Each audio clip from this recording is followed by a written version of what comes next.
Hello and good evening to you all. Once again, my name is Sean Bennett, and we are here for another Lyman basketball broadcast tonight between the Big Piney Punchers and the Lyman Eagles in the Lyman Eagles home gymnasium. It will be the true senior night for both teams. However, the Lyman girls had their ceremony last week when they saw Mountain View coming to their home gymnasium last weekend, so they had the celebration then. So no celebration for the girls tonight for senior night, but it still will be the boys' senior night, and they will have the celebration for prior to the game for those student athletes who are seniors playing in front of their home crowd for the final time here at Lyman, once again as students. Just under 4 minutes away from starting lineups, national anthem and tip-off here from Lyman Gymnasium, where the Lyman Eagles, it's going to be a big night. The 0-19 Big Piney Punchers on the girls' side against the Lyman Eagle girls basketball team. And then after that, the marquee matchup that everyone will be waiting for. Two teams at the bottom of 3A Southwest Divisional play is sitting at 1-2. Will have a chance to really kind of right the ship for both teams. Big Piney's lone conference win came over this Lyman squad, this Lyman boys squad earlier this season. So Lyman still has a shot to win the division, believe it or not. Lyman, if they go 3-0 in conference play this weekend against Mountain View next week and 2-0 this weekend, they will be number one seed in the 3A Southwest Conference. So should be interesting tonight to see the girls play Big Piney, hopefully get a victory and get one game closer to solidifying their place as number one seeds. And the boys still have a shot to get number one seed. They're going to have to win tonight and tomorrow if they even want the possibility of that happening. But if Lyman boys do go 2-0 this weekend, that will set up a massive matchup between Mountain View and Lyman next Thursday, in the final regular season game of the season, as both teams look to really gain themselves that number one spot for regional play at the end of the season. Now, 2 minutes away from tip-off here live from Lyman on mylocalradio.com. We're going to take a short commercial break. Join us after this. When you have any mechanical problems, always think of Reese Auto Service in Lyman first. Doug and the mechanics at Reese Auto Service work on everything from your lawnmower and snowblower to cars, trucks, farm and ranch equipment, and semis. You can also get tires for anything you need at Reese Auto Service. Always visit Reese first. You'll get great pricing and quality-friendly service. Reese Auto Service, 541 Highway 413, Lyman.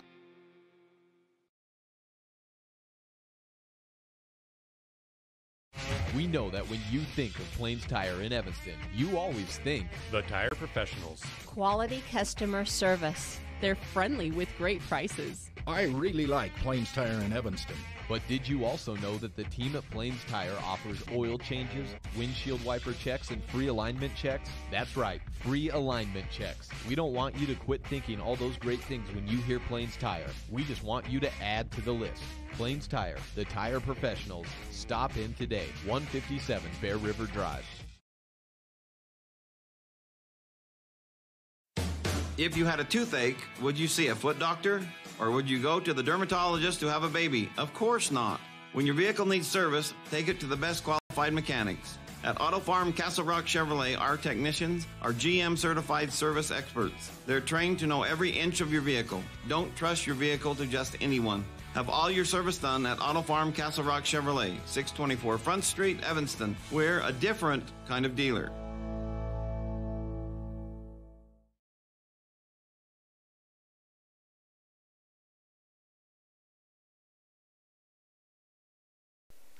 Back here at Lyman Gymnasium, the national anthem and starting lineups coming up live from Lyman, Wyoming, where the Lyman girls are going to play the Big Piney Lady Punchers in their first game of the night, coming up in just a short few minutes live on mylocalradio.com. We're going to take a short commercial break for the national anthem. Join us after this for tip-off. Bring your vehicle for service at Rocky Mountain Yeti and feel the difference. It's easy. Visit with one of the friendly service riders and then relax and enjoy hot waffles and ice cream. While you relax Yeti style, your vehicle will be worked on by our experienced mechanics. From regular maintenance to major repairs, we do it all. Have your service work done at Rocky Mountain Yeti in Evanston and feel the difference. Get Yeti'd today. Ooh, yeah. 100 Wasatch Road in Evanston. Your mobility affects every aspect of your life. When you suffer from an injury that decreases your mobility, or maybe you're just noticing that you're having a harder time balancing and your flexibility isn't what it used to be, call Randy Christofferson at Achieve Sports Medicine. Randy will work with you to improve your overall health by reducing pain and improving mobility. Schedule your appointment today by calling 307-747-4627. Achieve Sports Medicine in Lyman. No excuses, just results.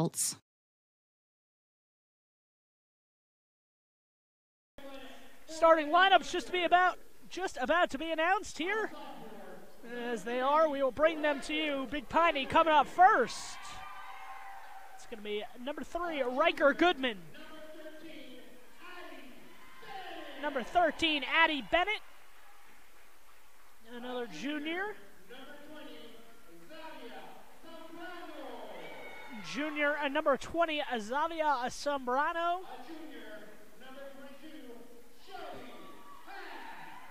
Another junior, Shelby Hatch.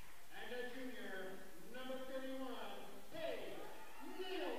And Paige Nielsen, number 31, going to round up the starting lineup for the Big Piney Punchers here on the final game of the regular season at home for the Lyman Eagles. Starting lineups about to be announced for the Lyman girls.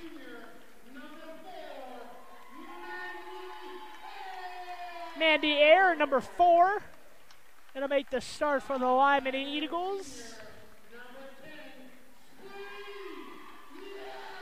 Spring Yagi. She'll be looking to be a disruptor inside and outside. Spring Yagi tonight. Cassidy Nelson, she will be the big threat for the Lyman Eagles inside, looking to get a lot of rebounds, both offensive and defensive for her team. Olivia Smith, always energetic, always an intense playmaker for her team.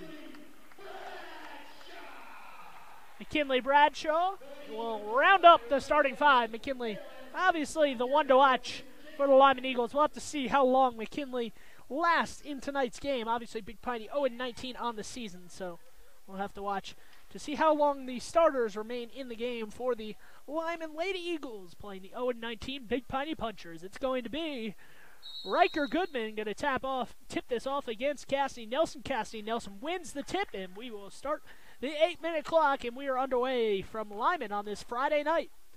McKinley Bradshaw jumping, passing it cross court over to Mandy Ayer. She misses the shot, but McKinley Bradshaw down low gets the rebound, misses another shot, and she gets her own rebound. So McKinley Bradshaw, 2 offensive rebounds and a missed shot on the first possession of the game. And now it's coming the other way. Big Piney has a chance to get on the scoreboard first tonight and take an early 2-0 lead with a basket. Instead, however, it is taken away. McKinley Bradshaw peeks over her shoulder, throws it up off the window, and Cassidy Nelson scores. So I hate to say it, but that might be a lot of what you see tonight from the Lyman Lady Eagles in a game that, with no disrespect meant towards Big Piney, that is probably what you're going to see a lot of tonight, is Lyman kind of being a little bit flashy out on the court. It's an 0-19 team on your last game at home. You can kind of afford to do that at some points.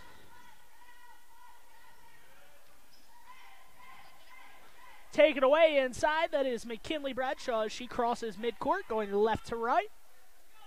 On your screen, Lyman in the white, Big Piney in their road red uniforms. Playing against Lyman in this one. Thrown down low, Bradshaw throws it back in the paint. Cassidy Nelson lays it up and lays it in. It's 4-0. The Lyman Eagles out in front in this one. Driving down the lane, putting that shot up. No good on that shot. I believe that was Shelby Hatch to put up the shot attempt. No good. And coming the other way with it are the Lyman Eagles.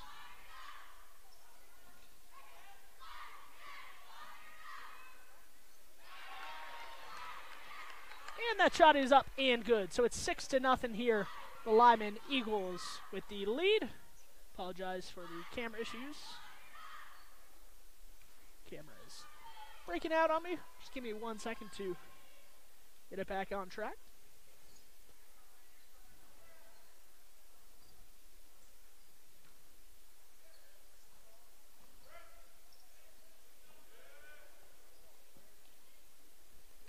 Ball is taken away. Lyman with it, going left to right once again on offense. Are the Lyman Lady Eagles.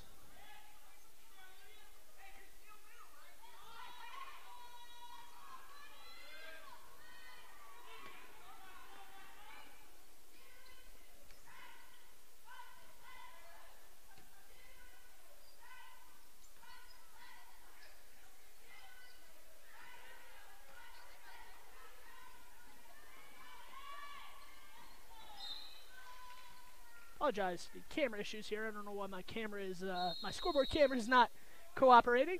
We're going to take a short commercial break. I'm going to try to fix this camera issue. Please join us when we return. The score 6-0 with 5:05 left.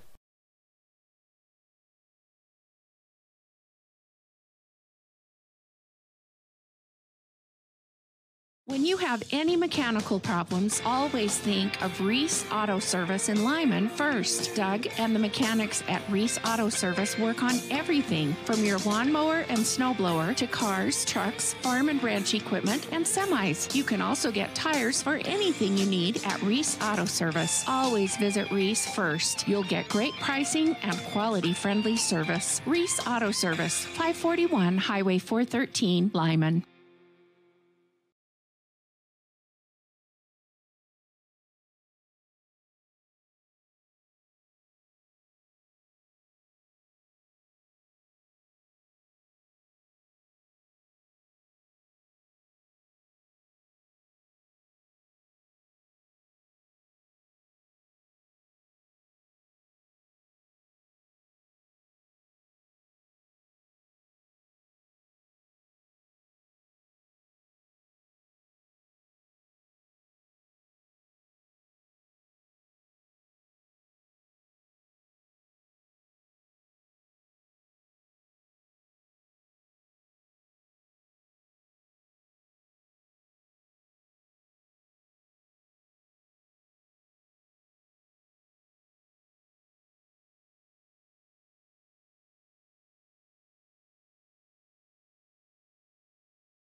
Do apologize for the delays here. I'm trying to set up this camera and make sure it's working. Our scoreboard camera. It is currently having some issues, so I'm trying to make sure it is all good.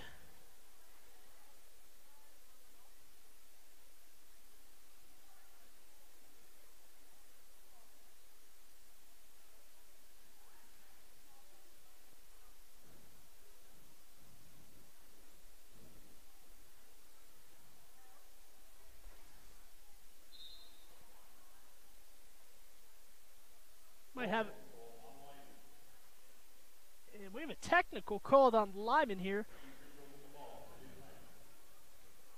Not exactly sure what the issue would be. Might be a try to figure out what is exactly going on with that technical for Lyman. Like I said, it could be something book-related technical foul where that kind of means that somebody was not in the book either as the right number or something along the lines of a clerical error more than anything. But Big Piney cannot capitalize off of that. So once again, we have Big Piney ball here, still 10-0, no harm, no foul called there, but 3:50 to go in quarter number 1. Looks like our camera issues have been resolved, so thank you for the patience.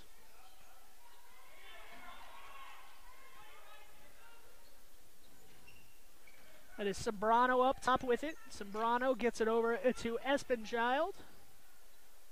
Espenchild.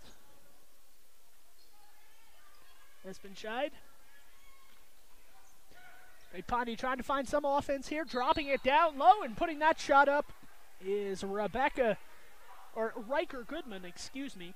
And Riker Goodman was fouled on the shot attempt, so to the free throw line will go Riker Goodman. The foul called on Lyman.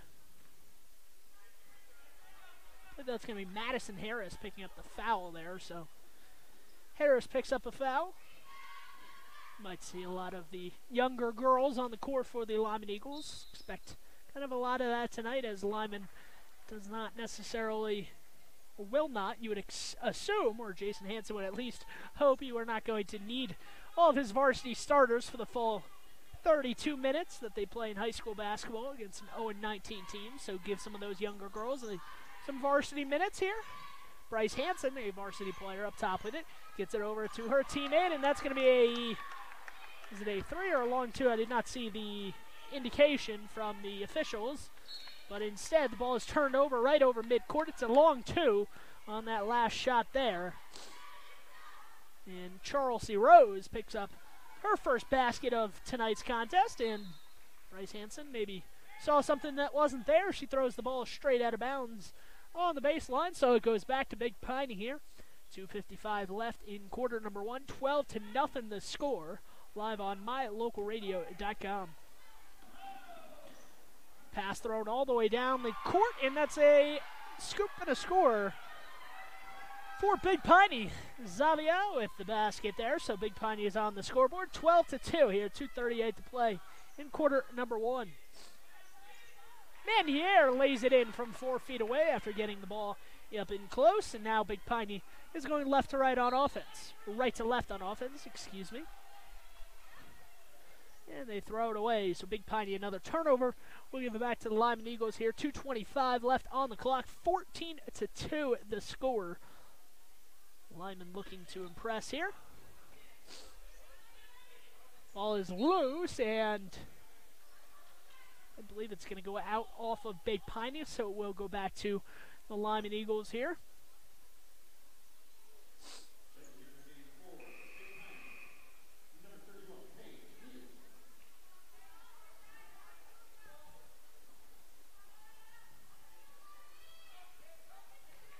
In the corner, inbounds goes back to Bryce Hansen, and Bryce Hansen hits a corner 3 there, so 3 more for Bryce Hansen, or actually 2, a long 2. Obviously you could not see in the corner, but it was called a 2, so a very long 2 with the foot on the line, and it will go back to Big Piney, and Big Piney gets on the scoreboard quickly, not wasting any time. Charlesy Rose trying to go quickly all by herself, and she scores, so 18-4 the score. Quick, fast-paced action, almost can't keep up with it with our camera here, but the score is 18-4 with 1.5 left in quarter number 1. Lyman, as expected, up by 14 here, late stages of quarter number 1.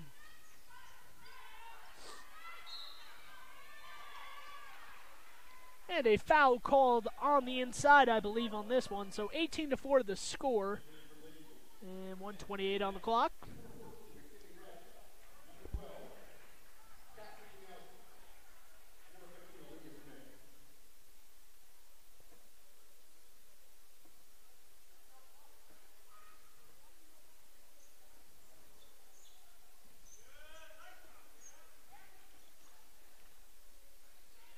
18-4 the score, 1:25 left on the clock. Big Piney with it, trying to get the ball inside and feed some of that offense.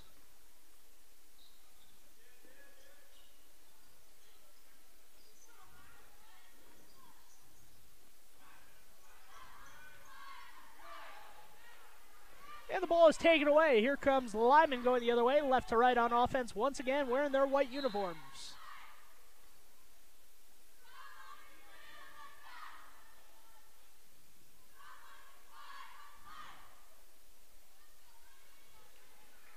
Believe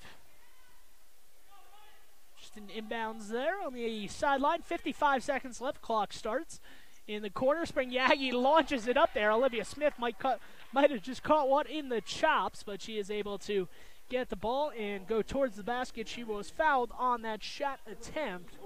So Olivia Smith back to the free throw line for the first time tonight.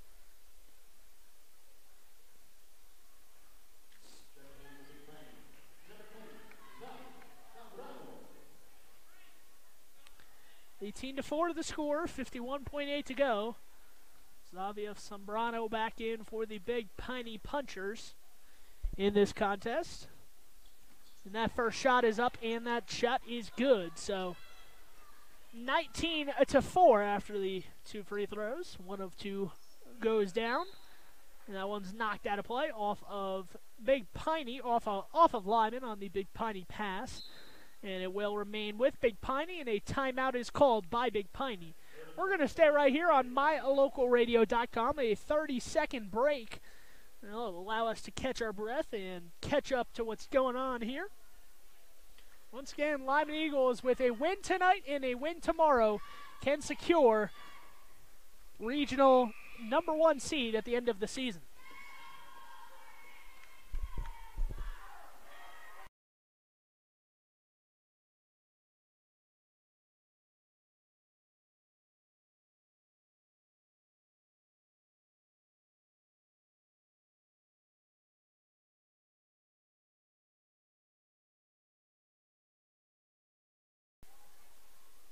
Back to action here, 49.6 to play, live on mylocalradio.com.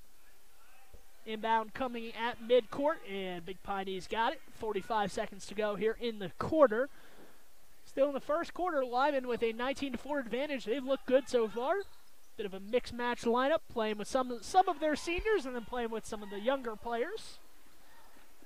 Steele coming the other way. Spring Yagi trying to get the ball out in front, and the ball is knocked out of her hands, and a jump ball is called there with 19-4, 28.7 on the clock. The possession arrow will give it back to Big Piney. So 19-4, 15-point lead. Big Piney trying to cut into that, maybe get some offense and some momentum perhaps just into the second quarter.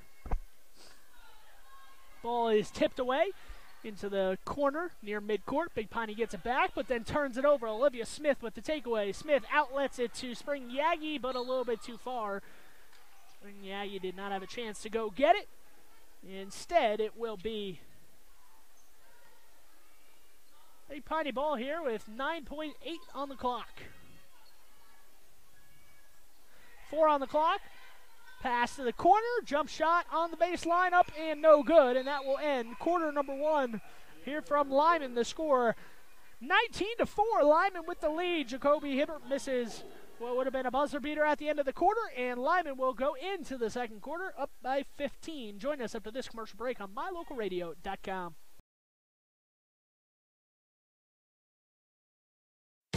Sometimes when you're shopping for a vehicle, you're not sure what you want, so you drop by and look at all the options. Other times you know exactly what you want. At Auto Farm Castle Rock Chevrolet, you can call us or schedule a test drive online. We'll have it ready when you get here. We're here to help you get exactly what you want on your schedule. So whether you want to browse or pre-schedule a test drive, Auto Farm Castle Rock Chevrolet is here for you. 624 Front Street, Evanston. We're a different kind of dealer.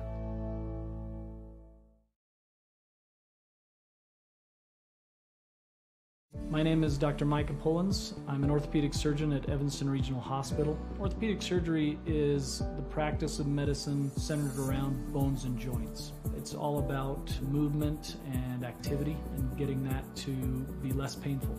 Watching a patient with a specific problem, whether that's pain or decreased range of motion, and being able to treat them, by far the best part of my job.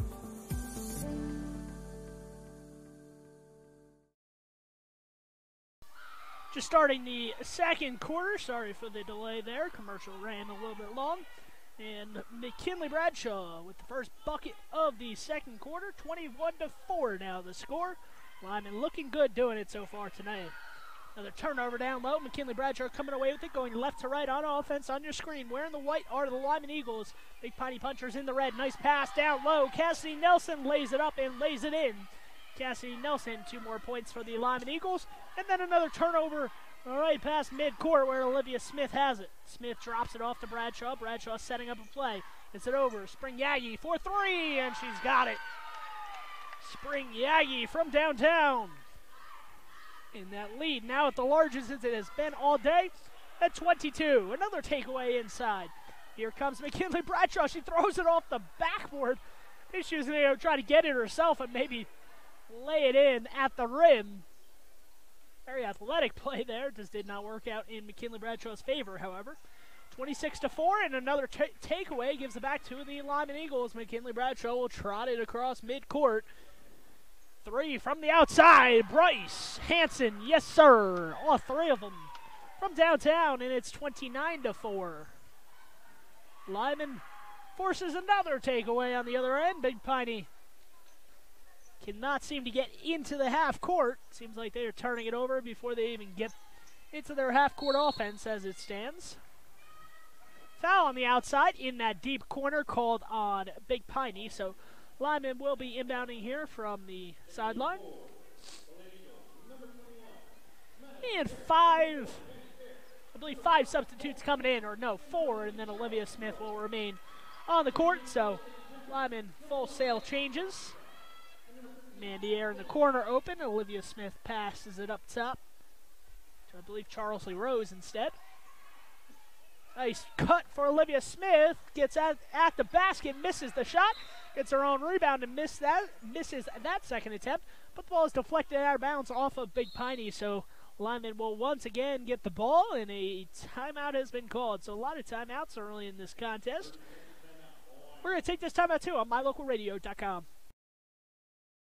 Bring your vehicle for service at Rocky Mountain Yeti and feel the difference. It's easy. Visit with one of the friendly service riders and then relax and enjoy hot waffles and ice cream. While you relax Yeti style, your vehicle will be worked on by our experienced mechanics. From regular maintenance to major repairs, we do it all. Have your service work done at Rocky Mountain Yeti in Evanston and feel the difference. Get Yeti'd today. Ooh, yeah. 100 Wasatch Road in Evanston. Lyman inbounding on their own underneath the Big Piney basket, and that shot is missed from in close, and here comes Big Piney the other way. Big Piney gets it into the half court, looking to set up some offense on this possession, and instead, no, the ball is deflected off of Lyman, so Big Piney will keep it down 29-4 in this contest. Big Piney still looking for their first win in 20 tries on the season tonight. 5:45 on the clock here. Ball passed up top. That is Espen Scheid. Down low, driving the baseline is Sydney Hatch, and she comes up a little bit short on that attempt, and Mandier comes away with it. Here comes Air crossing the center line. Olivia Smith throws it inside. That shot is no good, and the rebound goes back to Big Piney the other way. Sydney Hatch with it, and Hatch will walk it across the timeline.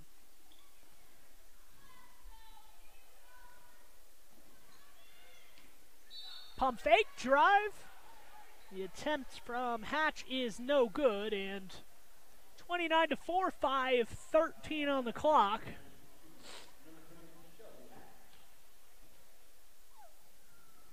And Shelby Hatch will go to the free throw line. Foul called on Olivia Smith.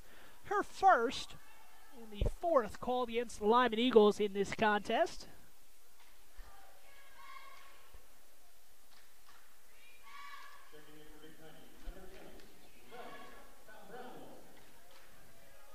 Zavia Sembrano checking back in for the Big Piney Punchers here. And that shot is no good. Rebound for Lyman. Here comes Lyman the other way. Olivia Smith driving in, dishes it to the baseline where Charles Lee Rose drops it and kicks it back out. In the corner, thrown down low. Olivia Smith goes up, and Olivia Smith is fouled. So the Lyman Eagles will go to the free throw line for once again for 2 shots.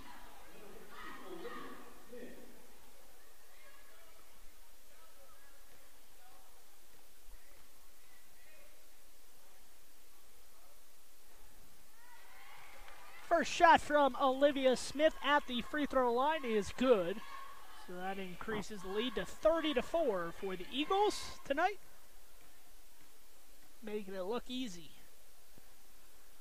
Olivia Smith goes 2 for 2 from the free throw line. Gets some cheers from the pro Lyman crowd in this one. A nice contingent of Big Piney fans made the trip tonight, and the ball is taken away at midcourt. Charles Lee Rose going down. Charles Lee Rose misses the layup from in close through a lot of contact, and Big Piney's coming the other way, trying to launch it down the court. Nice passing and ball moving here for the Punchers. That is Shelby Hatch with it up top. Hatch nearly has the ball poked away again by Charles Lee Rose. Instead, it goes right in front of the Lyman bench and back to Hatch up top.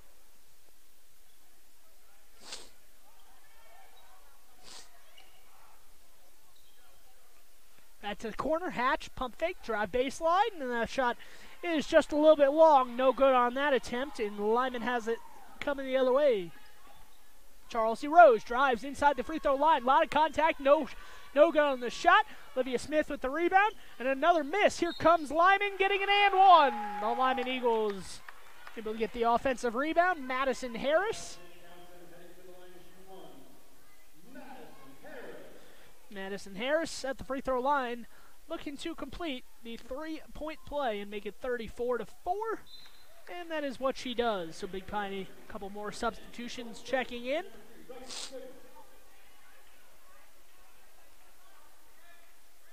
That was an and one right there. So I think some of the girls maybe thought it didn't go in, but the basket went in, so it was only one free throw. And the inbound for Big Piney, 34-4, 3:55 on the clock in quarter number 2.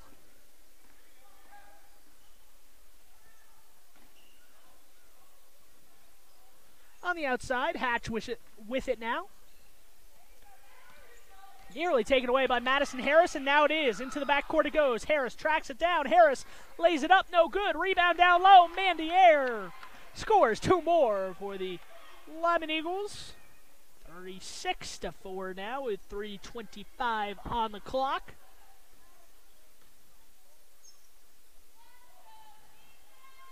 In the corner, Hatch throws it down low, and that goes into the hands of Riker Goodman, who is fouled. And Riker Goodman to the free throw line for 2 opportunities.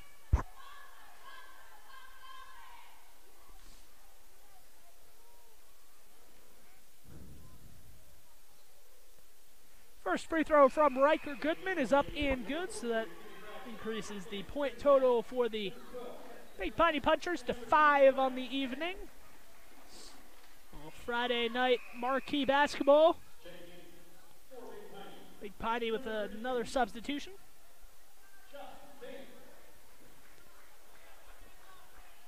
Josie Banks, excuse me. The freshman checking in. And that free throw is up and good. So Big Piney with 2 points at the free throw line on that trip. 36-6 the score now with 3:10 to play. Ball goes to the corner. McKinley Bradshaw passes it down low. Cassie Nelson tried to put the shot up. No shot attempt, however, but she is fouled before she could get that shot attempt up. 36-6 the score. McKinley Bradshaw, they're just playing volleyball at this point, set it up in the air, and then I believe it was Cassidy Nelson set it up in the air, and Spring Aggie caught it and tried to score it at the rim. So you can tell Lyman is at least having fun here. It is senior night for the girls, or Not technically their senior night, but this is the final game that some of these Lyman Eagles will play for their school on this home court. So you gotta have fun out on the court, especially in a game like this. You know, you don't want to just run up the score on the other team, so you gotta be a little bit creative on how to not embarrass the other team, but still enjoy yourselves.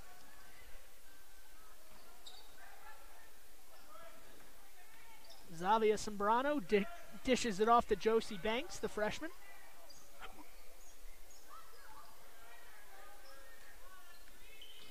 Espenscheid looking to go baseline, gets it up, and a nice play there from Big Piney.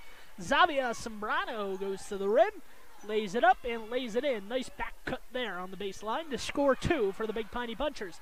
And a turnover here for the Lyman Eagles. Here's it back to Big Piney. 2:15 left in quarter number 2 on this Friday evening conference game between the 0-19 Big Piney Punchers and the, I believe it's 15-4 Lyman Eagles. Rebound goes to the corner. McKinley Bradshaw with it, crossing the center line, looking to go one-on-one. Back dribbles, looked like she was going to take a 3. Instead, gets it off to the other side. Spring Yagi drops it off to Bryce Hansen. Bryce Hansen cannot finish from outside, and it's coming the other way. Big Piney with it with 1:45 on the clock.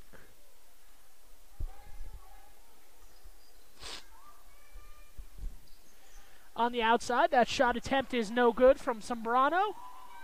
McKinley Bradshaw looking to push the pace just a little bit. Settles it down, gets it over to Air on the left side. Air will step into a 3 this time after getting it from Spring Yagi. The ball is deflected into the corner, and the rebound falls into the hands of Riker Goodman.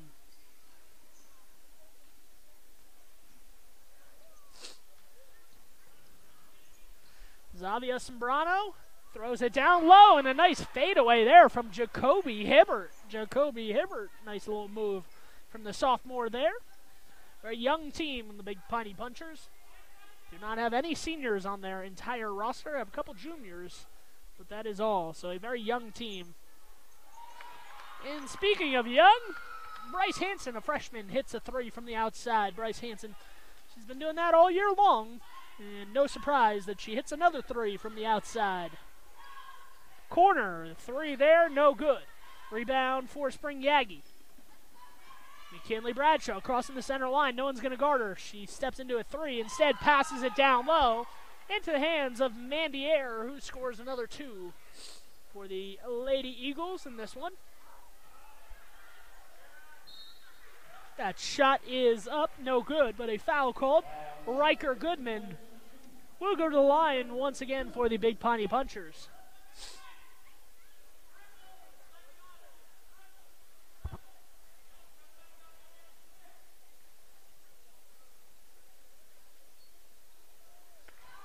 First shot from Riker Goodman is up and good.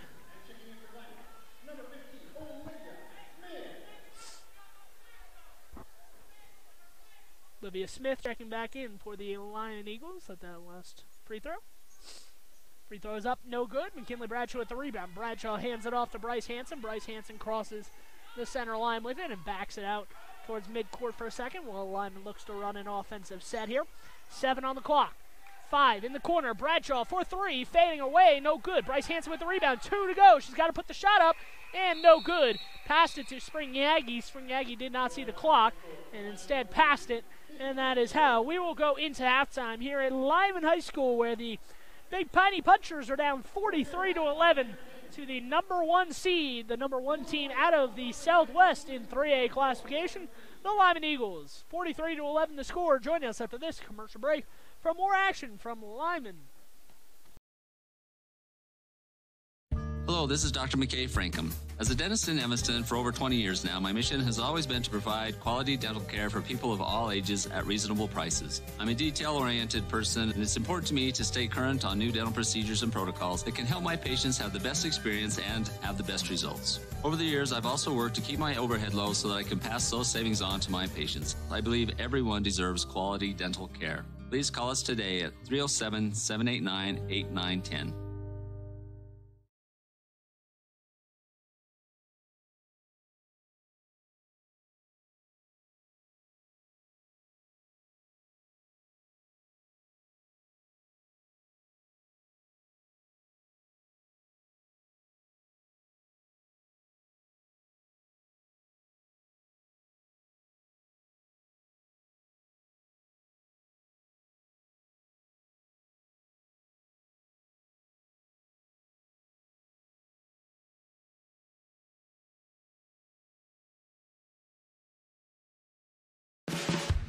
No matter what you need to have printed, Westar Printing is the place you want to have it done. Calendars, letterhead, envelopes, brochures, books, posters, vinyl banners, business forms, announcements, wedding invitations, and business cards are just a few examples. You can also have your favorite family photos printed on canvas or placed into a personalized family photo calendar. You will want to do business with Westar Printing. Stop in today. Westar Printing, 243 7th Street in Evanston.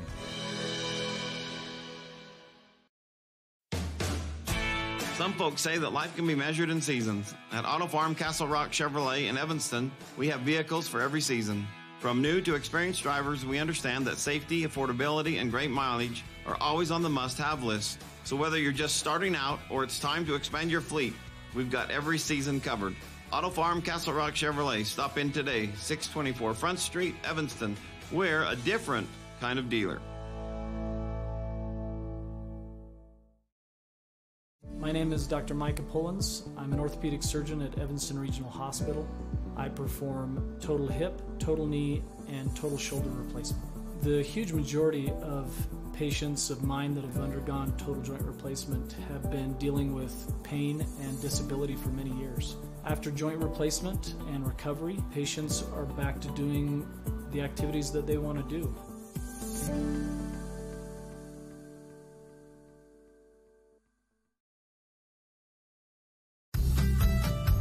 As one of the region's most visited websites, mylocalradio.com is here to serve you. Catch up on local and regional news and information. Buy, sell, or trade your good used items on the radio classifieds. Stream your favorite music all day, every day, or catch our live coverage of your high school teams in action, all on mylocalradio.com. Like us on Facebook so you never miss a giveaway, and visit mylocalradio.com today to stream it all live.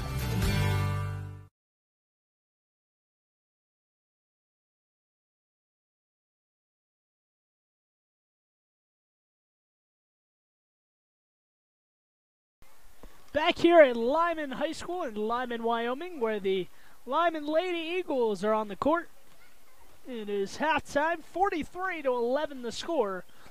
Lyman with the comfortable 32-point advantage at the halftime break. Meanwhile, the Big Piney Punchers trying to get their first win of the season.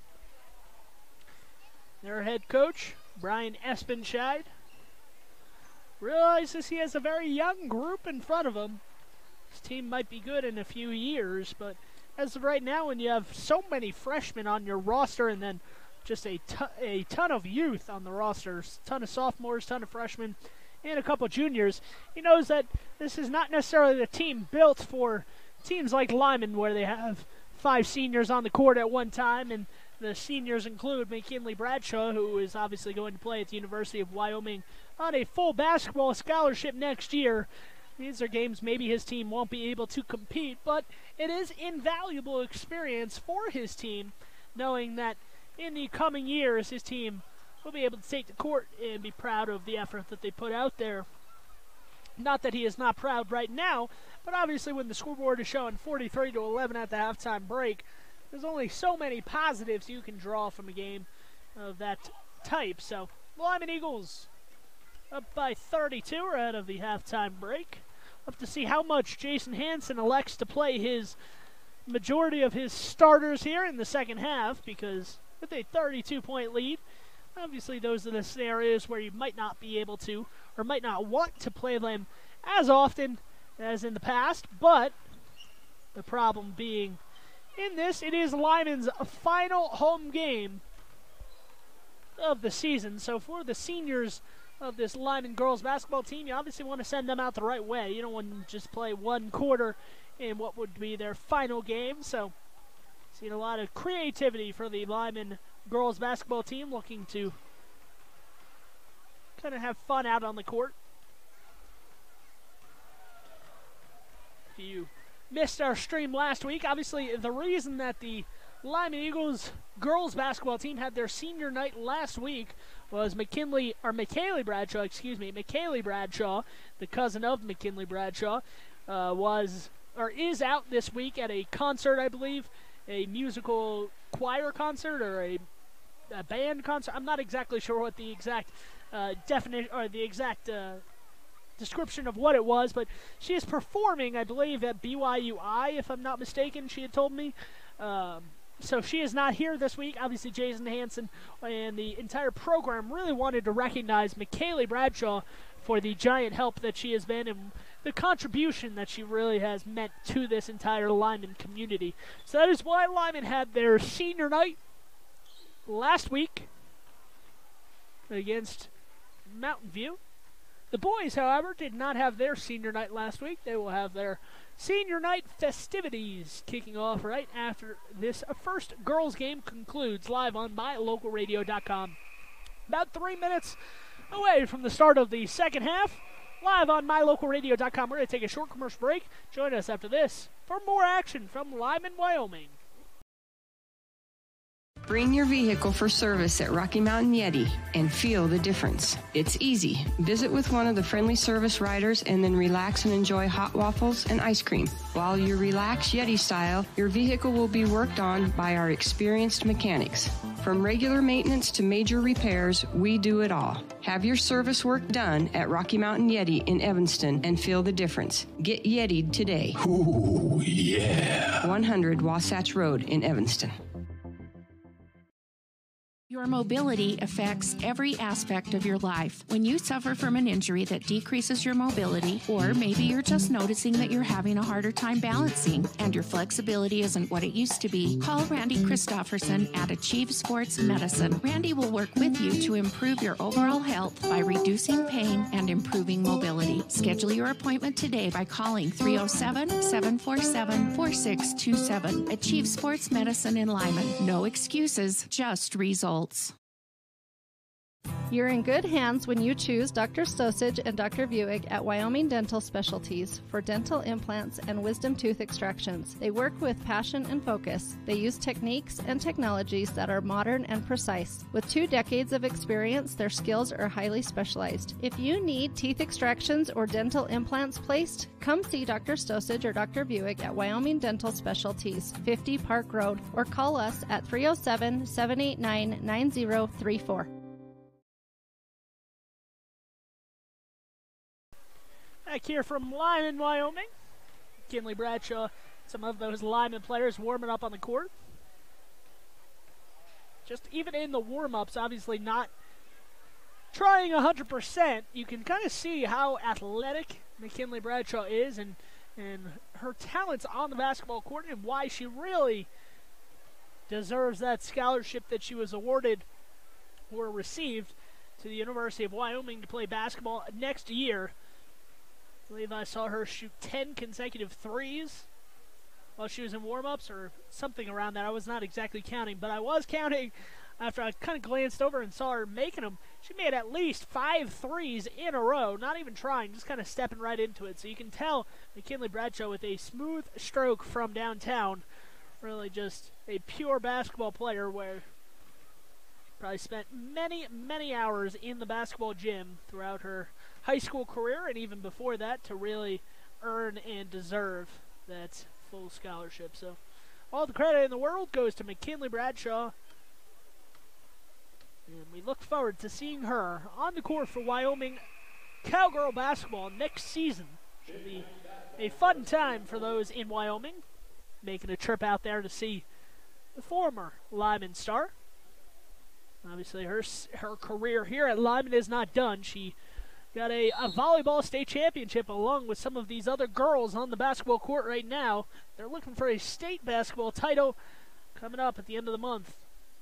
They'll have a shot to do it. They'll have to beat a couple good teams, including Douglas, who seems to be the team to beat out of the 3A girls classification.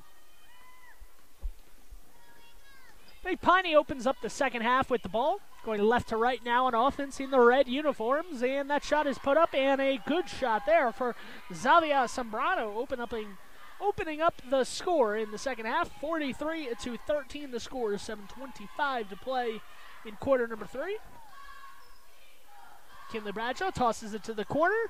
Cassie Nelson from downtown, no good. Tracked down by Mandy Air, back up top to Bradshaw. Bradshaw drops it off. Up top, Mandy Air going towards her left. Gets it in the corner. Cassie Nelson Take it over to Spring Yagi, no good on that shot. Olivia Smith catches it, turns around, spins. McKinley Bradshaw from about 4 feet beyond the three-point line there, and maybe even a little bit too far from McKinley Bradshaw. Maybe the announcer's jinx, I'm not really sure. McKinley Bradshaw, as I said, was making all the threes and warm-ups. Obviously this one was a very long three, kind of testing the limits there. Missed it wide to the right. 6:40 to play, driving down the lane, and that shot is no good. It was blocked out of bounds. McKinley Bradshaw down low, protecting the paint. Shelby Hatch, the junior, trying to put that shot up, was rejected. Hatch inbounding on the baseline now, trying to get it in, throws it in, the ball is tipped around, and it hits the back of a Big Piney player. McKinley Bradshaw down low, ties up a Big Piney player. So nice defense there from the Lyman Eagles as they force the jump ball and a turnover. So nice job there from Lyman.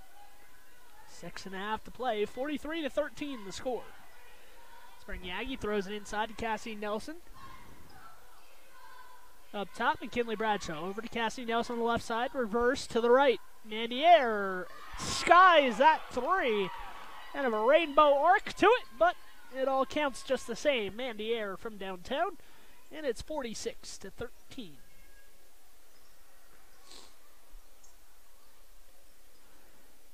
Riker Goodman throws it back to Hatch on the right side. Hatch back out up top to Addie Bennett, excuse me. Over to Riker Goodman. Zavia Sembrano.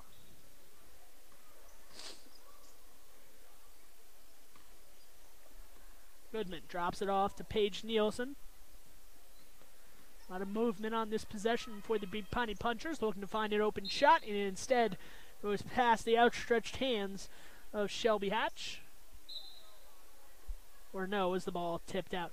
Looks like the officials are going to say it was tipped off of Lyman there. 46-13 the score. Timeout for Lyman. We're going to take this timeout too on mylocalradio.com. Light up your world with a custom-built LED sign from Rocky Mountain Sign in Evanston. It's a proven fact that signage that lights up creates more attention. So light it up and then add text, images, and video, and your sign becomes even more powerful. Start sharing your advertising messages and information with your customers today. The team at Rocky Mountain Sign provides all types of quality. Business cards are a powerful and inexpensive way to promote the goods and services you offer. You can design your own cards or have the professionals at Westar Printing design your business cards. Now with same day and next day turnaround on all business card printing, you don't have to wait. Get your business cards today. Professional quality, inexpensive prices, and quick turnaround. Visit Westar Printing, 243 7th Street in Evanston, across from the library. Westar Printing, 307-789. 5:34 left in quarter number 3. It will be a Big Piney inbound right in front of us on the sideline. 46-13, 5:30 left in quarter number 3. Zavia Sembrano hands it off. Back up top to Nielsen. Nielsen with it now. Over to Riker Goodman. Down the lane, and that scoop and score. Nice up and under move for Shelby Hatch. Kinley Bradshaw had to wait for somebody from Lyman to come into the backcourt to receive the inbounds there. 5:01 left in the quarter, 46-15 the score.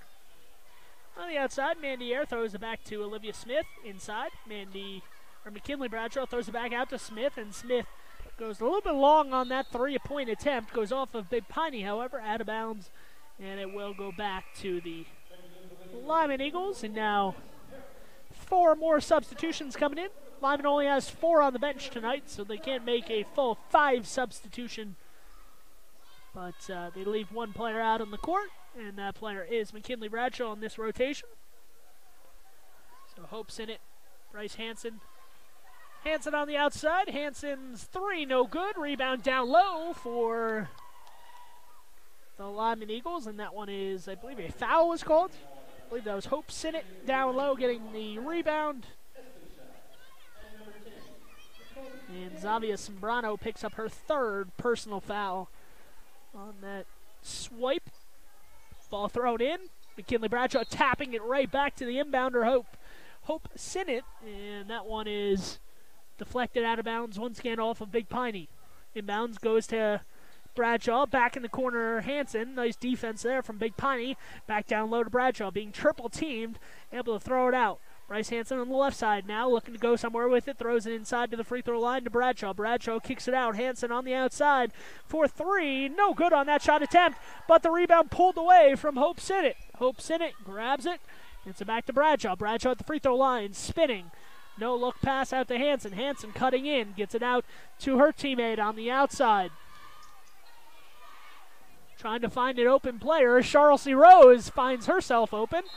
And Charlotte Rose shot goes out of bounds off of a Lyman rebounder. And it will be Big Piney ball here. 3:58 to play, 46-15 the score. As Big Piney crosses midcourt left to right. Hatch trying to drive down the right side of the lane. Ball dribbled off of her foot and out of bounds. It will go back to the Lyman Eagles here. 3:45 left. 31-point advantage for those Lyman Eagles. Ball is deflected right towards us. Kinley Bradshaw picks it up. Bradshaw dishing it out. Hansen finds herself open. A little bit long on that three-point attempt. And Hatch with the rebound. Hatch launches it down the court.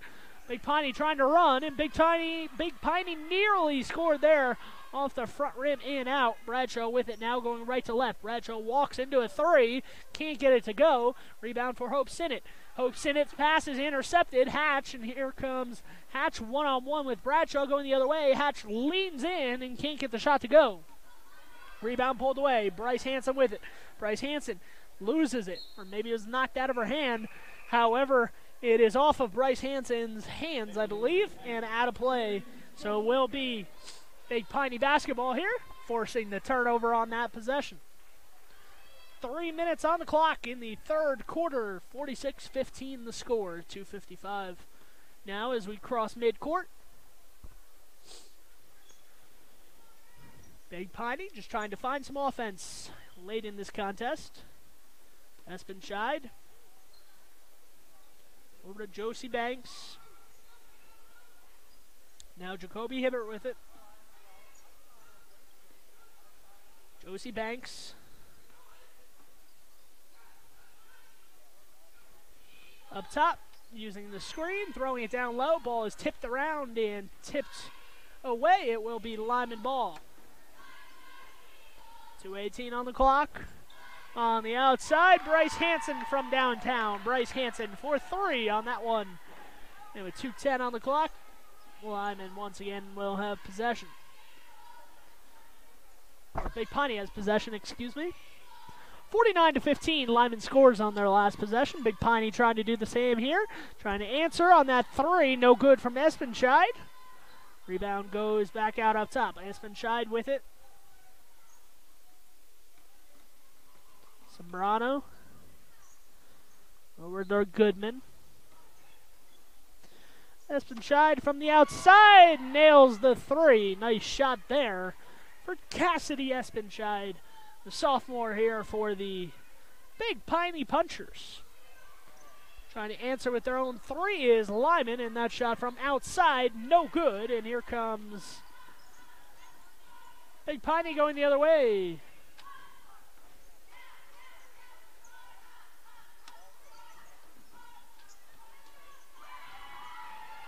And that shot is up and good, so that's another basket there for Big Piney. 49-20 the score. 1 minute exactly now on the clock for the Lyman Eagles. On the outside, Bryce Hansen, or no, that was Charles C. Rose, gets it to Bryce Hansen. Bryce Hansen's three-point attempt, no good off the rim. And here comes Big Piney going back left to right. Big Piney wearing those red uniforms. Lyman wearing the home whites in their final home game of the season. Kinley Bradshaw, Olivia Smith, Cassidy Nelson, some of those seniors. Spring Yagi, obviously a senior as well.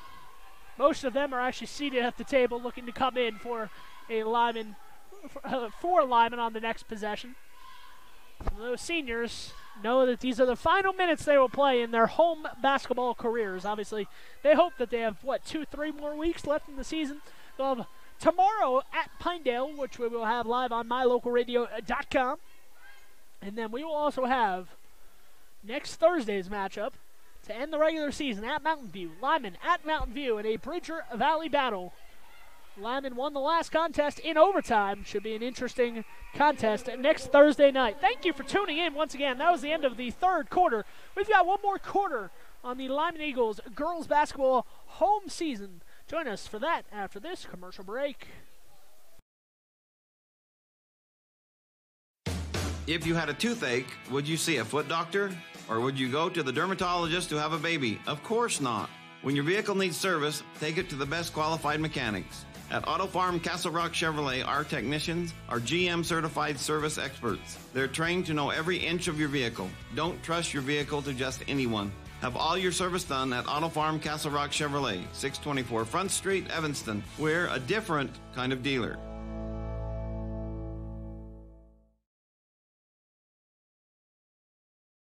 Your mobility affects every aspect of your life. When you suffer from an injury that decreases your mobility, or maybe you're just noticing that you're having a harder time balancing and your flexibility isn't what it used to be, call Randy Christofferson at Achieve Sports Medicine. Randy will work with you to improve your overall health by reducing pain and improving mobility. Schedule your appointment today by calling 307-747-4627. Achieve Sports Medicine in Lyman. No excuses, just results.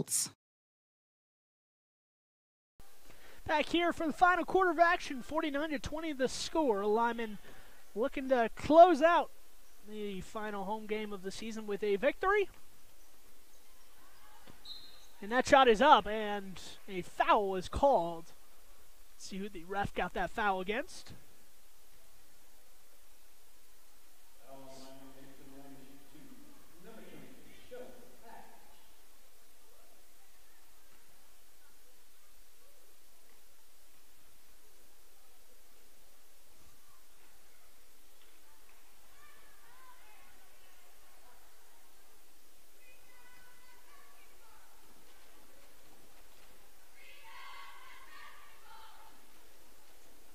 Second free throw up and no good. Olivia Smith reeling in the rebound there. Wrapping it away. Throwing it over to McKinley Bradshaw. Bradshaw goes back to Mandy Air. Air throws it back into Bradshaw. Bradshaw spinning, getting it down low. Olivia Smith with that shot attempt is up and good. Two more for the Lyman Eagles, and right into us, or nearly into our table, goes Spring Yagi.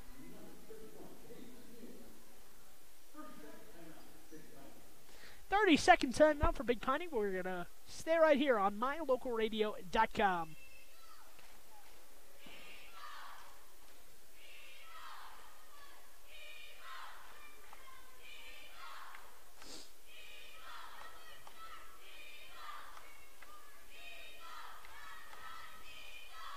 So the Lyman Eagles, a 31-point advantage here with 7:26 on the clock.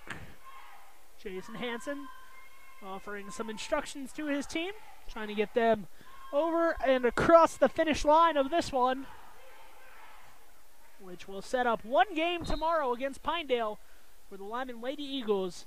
If they win that game, they will guarantee themselves at least a share of the regular season title. So we'll have to see if the Lyman Eagles can close out tonight's victory and then tomorrow go on the road to Pinedale's senior night and defeat them in that heavily contested affair. McKinley Bradshaw with it, crossing the center line. Bradshaw back to Mandy Air, throws it inside, and McKinley Bradshaw throws it away off of the feet and out of bounds. 51-20 the score, 6:55 to go. Big Piney has it now. Going left to right once again.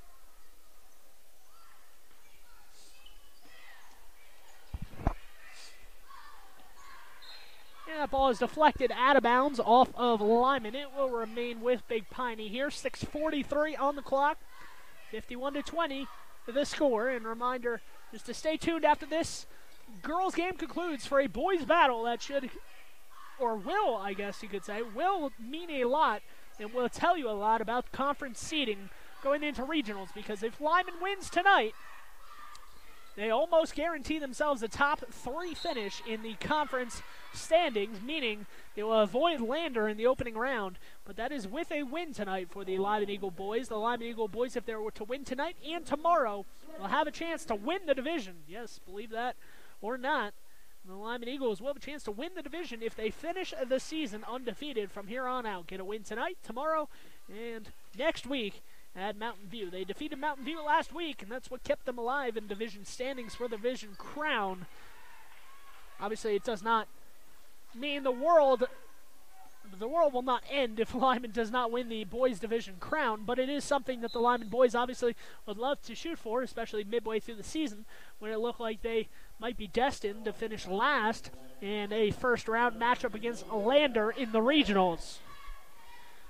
As it stands, though, that will happen right after this girls' game concludes. We've still got 6:19 to go, celebrating these Lyman seniors in their final home game. A decent crowd in attendance, full bleachers to support the girls and boys team tonight. McKinley Bradshaw grabs the rebound after the missed free throw. 52-22 the score. Olivia Smith down low, puts the shot up and scores. Olivia Smith count the basket and gets the foul. The hoop and the harm for Olivia Smith. She'll have another chance. She'll have a chance for one more at the free throw line. Free throw up and no good. Cassie Nelson pulls down the rebound and she is fouled right underneath the basket. Riker Goodman sticks her hands up in the air, incredulous at the fact that a foul was called, but Cassie Nelson has a distinct size advantage over Riker Goodman, and she was able to use that to just snag the ball out of the air and then put it straight back up and get fouled. First shot rims out, touched every part of the rim there. Unfortunately for Cassie, just not the part that she wanted, which is the bottom of the rim. Very good point there, and no good on that one, but another offensive rebound. Mandy Ayer pulls it down this time, gets it back to Bradshaw. Bradshaw drives all the way around the basket on the baseline and throws it away. Looking to get the ball to Cassie Nelson, could not get it there in time. And here comes Big Piney once again. 6 minutes left in this contest. Big Piney looks like they will not get their first win of the season tonight. They'll have 2 more chances to get a win against Pinedale and Mountain View. Mountain View tomorrow, Pinedale next week for these Big Piney Punchers. Ball is knocked away, and the corner goes. McKinley Bradshaw steps back, picks it up, and will cross that midcourt. And a little bit too tall there from Mandy Ayer. Baseball pass from Bradshaw, sees that one go out of bounds. 54-22 the score. 5.5 left in this contest. Thank you for tuning in on mylocalradio.com.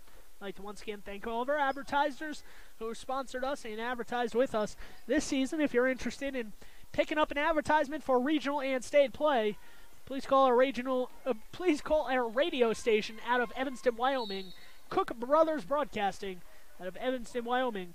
Talk to Julie Burley or Kayleen Anderson. They'll get you set up with something you will be proud of for your business today. 5:14 to play.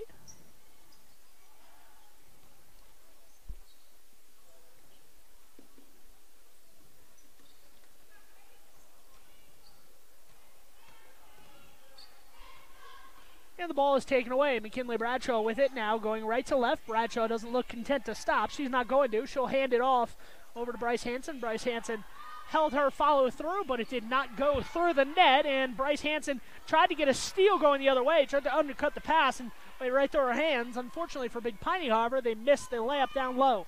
Bradshaw outlets it down low and scores another basket.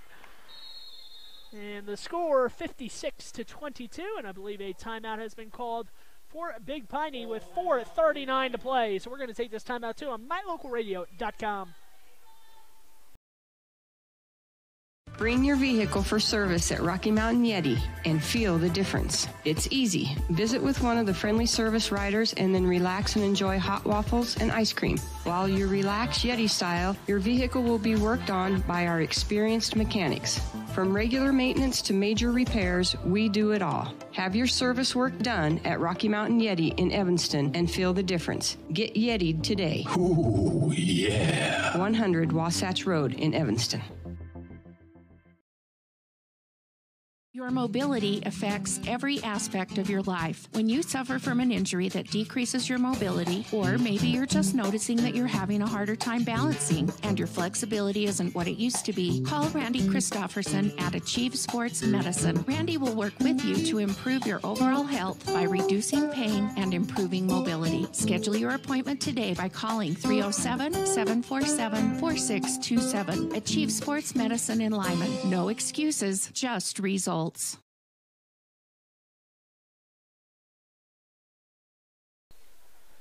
Back here at Lyman for the final 4 minutes and 35 seconds now as Big Piney will walk it across midcourt. Out to defend near midcourt is Olivia Smith. Olivia Smith, Bryce Hansen, McKinley Bradshaw, Mandy Air, and Spring Yagi on the court for the Lyman Eagles here with 4.5 to play. Ball is tipped away right in front of us and on the sideline. Tried to throw it to the middle. Ball is deflected right into the hands of a Big Piney. That's Riker Goodman, and Riker Goodman cannot finish from in close. Here comes Lyman going the other way. Bradshaw tossing it down low on the other side of the basket. That is Mandy Air putting up the shot. Mandy Air is fouled on that shot. So Mandy Air back to the free throw line for 2 opportunities to get back into the scorebook.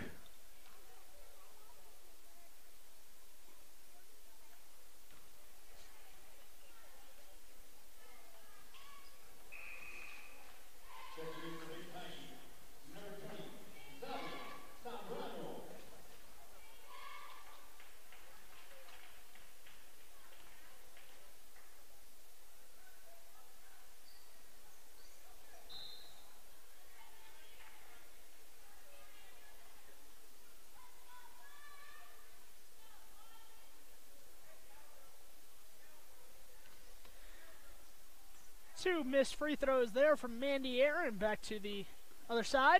Bradshaw takes it away. Bradshaw tosses it off the backboard. I think she was going to try to alley-oop it to herself there. Bradshaw pegged it off the backboard and saw the ball go out of bounds. Did not take the bounce that maybe she wanted it to. Olivia Smith crosses midcourt laughing.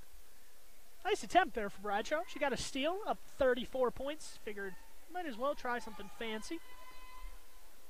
3:45 on the clock. Big Piney on the outside. Hatch being defended by Smith. Hatch goes right around Smith, and that shot is up. A foul is committed. I think it's going to go on the shot here. It will, and that is Shelby Hatch, the junior, going to the free throw line.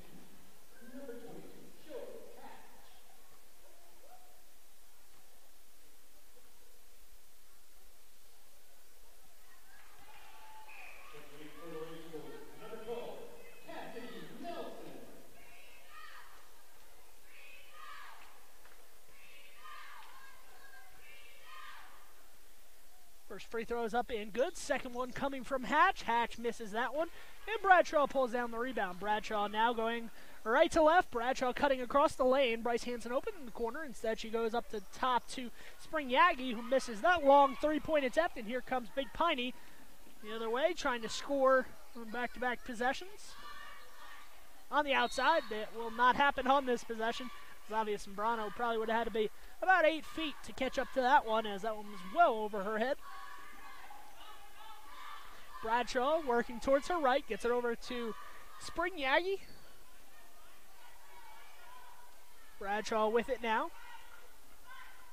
Bradshaw tries to go cross court on the baseline there, and it goes off the hands, I believe, of Olivia Smith. I don't know if Smith touched it or not, but either way, it's off of Lyman, so either off of Bradshaw's pass or off of the hands of Smith, and it goes back to the Big Piney Punchers for the final 180 seconds. That's the last 3 minutes of this contest. Paige Nielsen on the outside. Nielsen spinning, gets it back out up top to Jacoby Hibbert. On the outside, Hatch being defended by Olivia Smith once again. Hatch picks up her dribble, puts the ball above her head. Hansen reaches in, pokes the ball away. Hatch is able to regain her dribble after the ball was knocked out, and she drives down the lane and is fouled from 4 feet away from the basket. Going to the free throw line is Riker Goodman, excuse me. Riker Goodman at the line. Foul called against Spring Yagi, her second, so no danger of fouling out with 2:31 to play, up by 33. And could this be the last time that we see some of these Lyman Eagles seniors? The crowd will give them a healthy applause as they exit, possibly for the last time. Spring Yagi, McKinley Bradshaw, Olivia Smith, and Cassidy Nelson, 4 seniors who have meant a lot to this program, exit potentially for the last time with 2.5 to play in front of this home Lyman crowd. Nandier over to the right side. Bryce Hansen with it. Hansen gives it to the corner where Charles Rose has it. Rose gives it back to Hansen. Hansen took a lot of steps there. Not a travel called, however. And Hansen instead loses it in the paint. 2:11 to play, and the ball is thrown away. So Big Piney turns it back over, and with 2:08 to play, the Lyman Eagles have it at midcourt. Bryce Hansen leading this group on the floor. Nandier as well, some of those more experienced varsity players in this scenario. Nandier drops it down low to her teammate Madison Harris, the junior. Madison Harris goes up and is fouled. So Madison Harris will go to the free throw line for 2 shots here. The foul called against Big Piney's number 3, Riker Goodman, her 4th. And that first free throw touched every part of the rim. And I'm not saying that as I might for a lot of free throws. That nearly touched every part of the backboard, too. She tried to get the help from the backboard, couldn't get it to drop. And that one rims around and gets a little help from the backboard, so it all evens out. 1 of 2 at the line for Lyman. And the score is 57-25. 1:55 left in this season finale, or home season finale for the Lyman Eagles, with a win.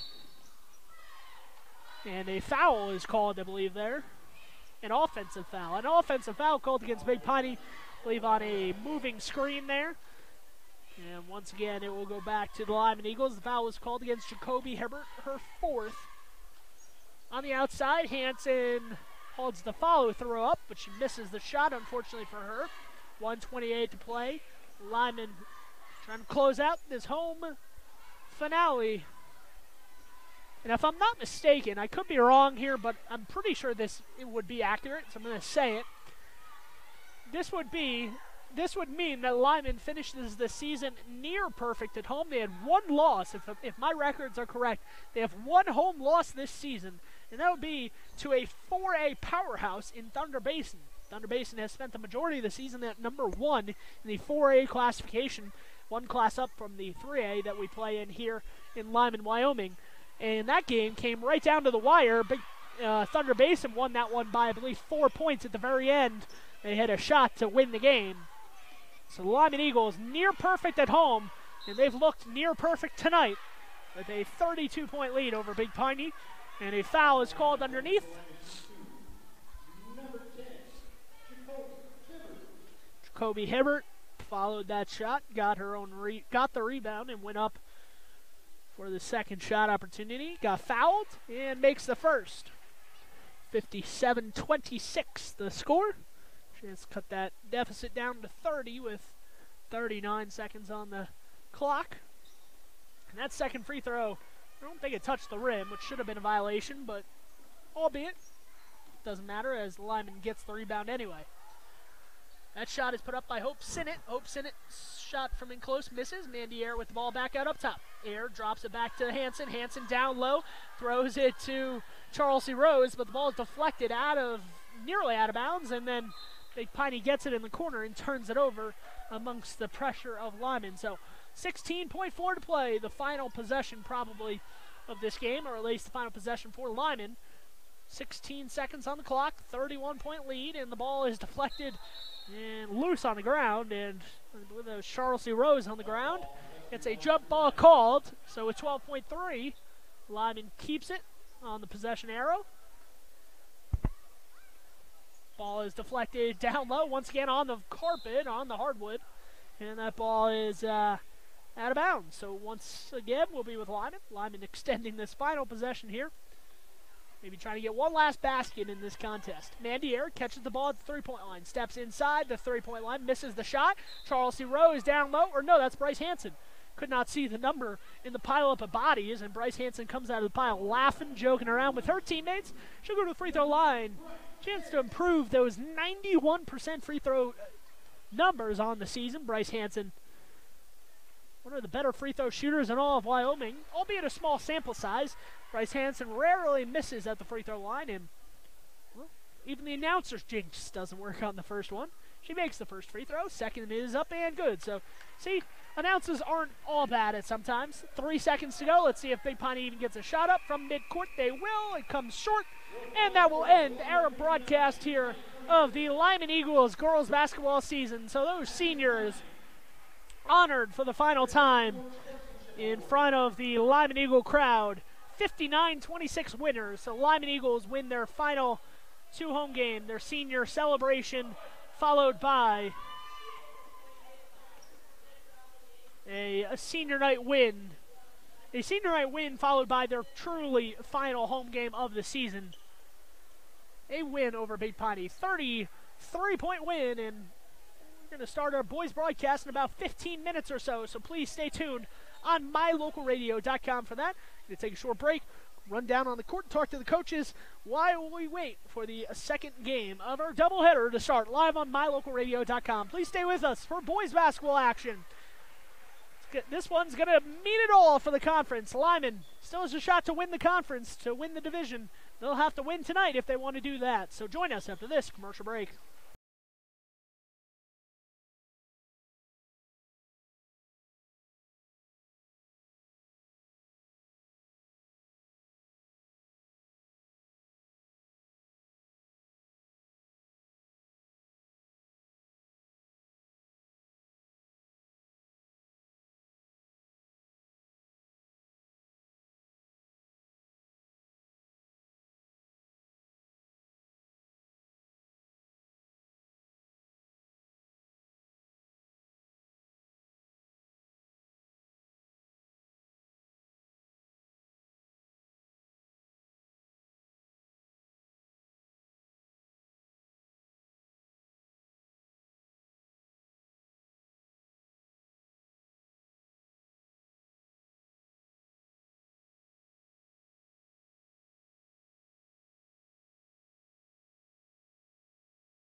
back here before the start of the Lyman boys basketball game on their senior night against the Big Piney Punchers. I spoke with both head coaches, Nate Strong for the Big Piney Punchers, and of course Kevin Lueck for the boys team from Lyman. And got some interesting talks in with head coach Nate Strong. He was very guarded on what he was going to tell me. I was asking what kind of defense he was going to start out with and kind of his scheme that he was going to work with, the defensive battle tonight between Lyman and Big Piney, and he simply gave me a no comment. So Nate Strong keeping it close to the vest. I'll be as surprised as you will, I guess, for the start of the boys basketball game on what to expect. We should expect a good contest tonight between two teams that obviously want a win. On senior night, the Lyman Eagles obviously want to win in front of their home crowd, go out winners on their home court, just like they did last Friday when they played Mountain View in this raucous gymnasium where Mountain View was never able to get over the hump, and Lyman kind of had that easy first half where they cruised out to a lead, and then it became a close game in the second half, but Lyman was able to keep the game at an arm's reach away from the Mountain View of Buffalo, and Lyman won that contest. Their fourth win on the year, obviously 2 wins against Kemmerer and 1 win, I believe it was Thermopolis was their other win. So nice building block for Lyman, but it's more about building a tower that is impenetrable than necessarily building blocks, if you will, building a Lego house for Kevin Lueck. And as I've been saying, the Lyman Eagles can still win the 3A Southwest Division crown with 3 wins in their final 3 games. They'll have to win tonight, tomorrow at Pinedale, and on next Thursday they'll have to go into Mountain View to win. If they do all 3 and win all 3 games, they will be 3A Southwest Divisional champs. Believe it or not, the Lyman Eagles will share the division crown with Mountain View, and I believe it'll depend on the tiebreakers. I'm not exactly sure of the tiebreaker rundown. I think it's common opponents, which both teams beat Kemmerer. I'm not sure of how many other non-conference opponents they shared where there was a different result. So I would have to break down every game individually to find out who would have the tiebreaker. If they're tied on common opponents, it might just come down to a coin flip. I'm not exactly sure. But obviously a lot has to happen before Lyman and Mountain View have a coin flip to decide who wins the division, including a win tonight for the Lyman Eagles. They'll try to get 1 check down on their checklist. 1 of 3 on the season for the Lyman Eagles tonight. So 5:45 away from tip-off. We're going to take a short commercial break on mylocalradio.com. Big Piney Punchers and the Lyman Eagles coming up next on mylocalradio.com.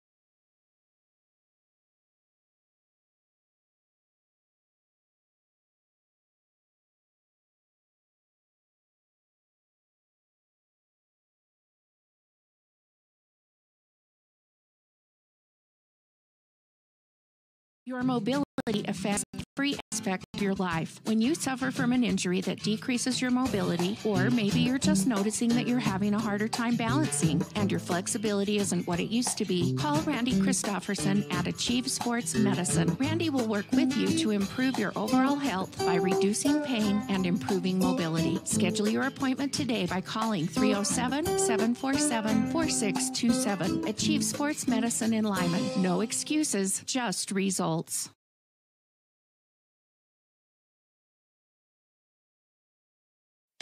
Sometimes when you're shopping for a vehicle, you're not sure what you want, so you drop by and look at all the options. Other times you know exactly what you want. At Auto Farm Castle Rock Chevrolet, you can call us or schedule a test drive online. We'll have it ready when you get here. We're here to help you get exactly what you want on your schedule. So whether you want to browse or pre-schedule a test drive, Auto Farm Castle Rock Chevrolet is here for you. 624 Front Street, Evanston. We're a different kind of dealer. As one of the region's most visited websites, mylocalradio.com is here to serve you. Catch up on local and regional news and information. Buy, sell, or trade your good used items on the radio classifieds. Stream your favorite music all day, every day, or catch our live coverage of your high school teams in action, all on mylocalradio.com. Like us on Facebook so you never miss a giveaway, and visit mylocalradio.com today to stream it all live.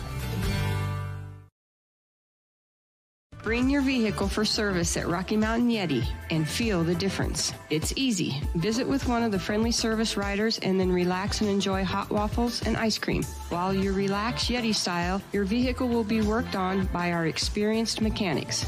From regular maintenance to major repairs, we do it all. Have your service work done at Rocky Mountain Yeti in Evanston and feel the difference. Get Yeti'd today. Ooh, yeah. 100 Wasatch Road in Evanston.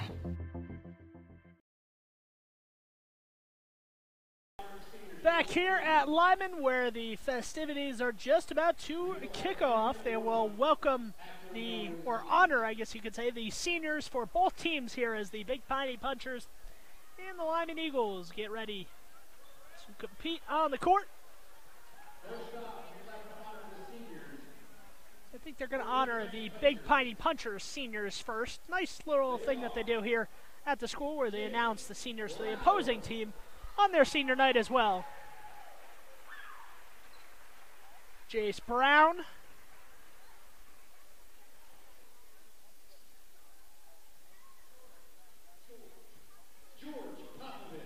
George Popovich.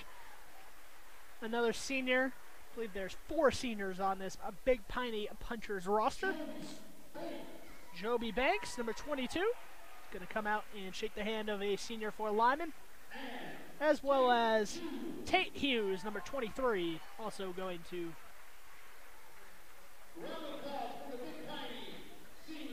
Actually, looks like Tate Hughes has come out in the number 50, so that's something just keep track of if you're watching the game. Tate Hughes, number 50, wearing number 50 tonight. Michael Kunzler, the first senior, being announced for this Lyman senior night. Going to be welcomed. Just going to play a short message from him, I believe, over the loudspeakers.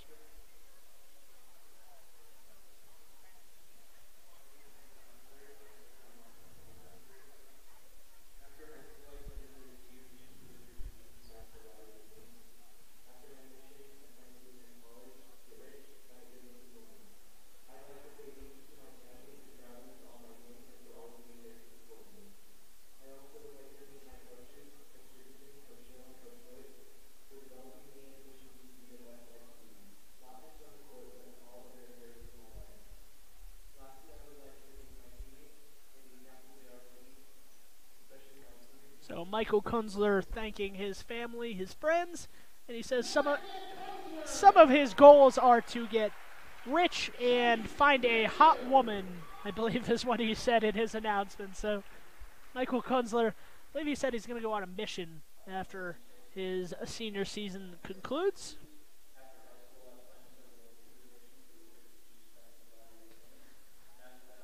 I believe Chase Richards, the next announced, said he is also going to go on a 2-year mission following high school. So nice of some of these seniors. Going to go on a mission for the Church of Latter-day Saints, I believe.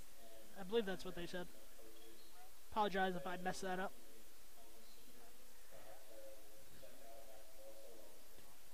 There are 5 seniors on this Lyman boys roster.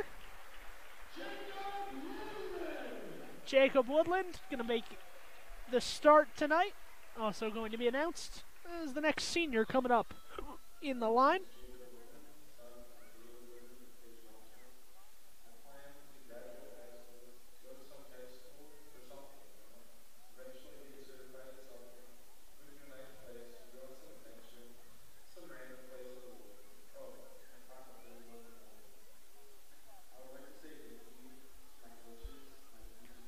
Jacob Woodland thanking his coaches, his teachers, and his family.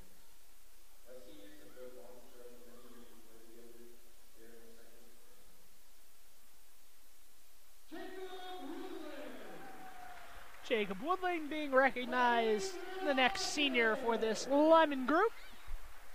Coming out onto the court is, I believe, Kellen Rogers. Yes, Kellen Rogers, the next senior to be recognized.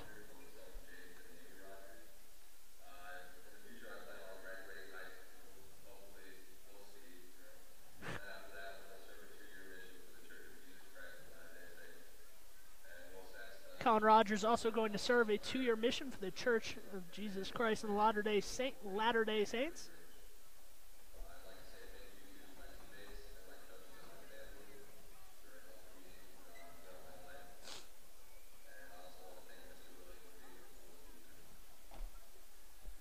So thanking his teachers, his coaches, and his family, Colin Rogers.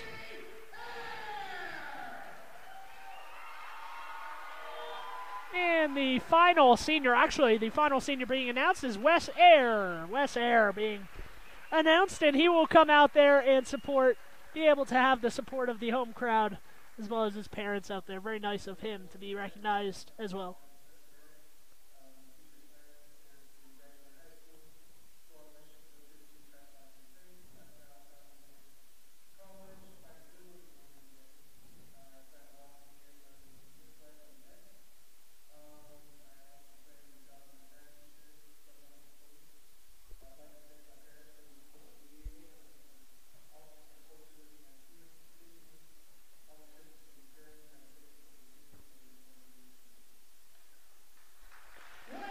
Wes Eyre being recognized as the senior, and I believe we have one more in Lucas Hansen. Lucas Hansen, the final senior, if I'm not mistaken, to be recognized here tonight. And he will go right down the line, give a hug to all of his fellow senior players, as well as Wes Eyre.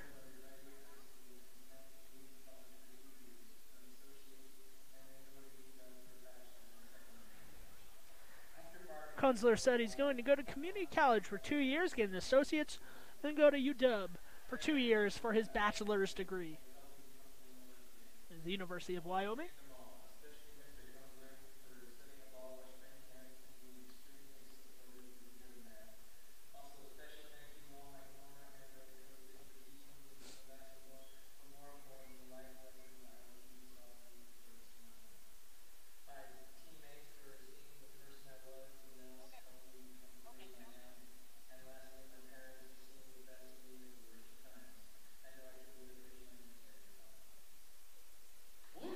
Lucas Hansen and the entire group of seniors being announced for the Lyman crowd here.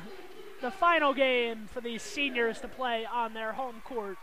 Michael Kunzler, Chase Richards, Jacob Woodland, Colin Rogers, and Lucas Hansen, as well as manager Wes Eyre.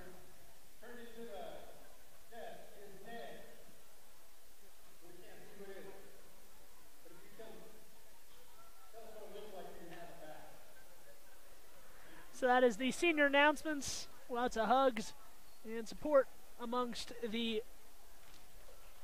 friends and family in attendance tonight for the Lyman Eagles on their home court for the final time tonight, looking to impress and put up a victory for their team as well.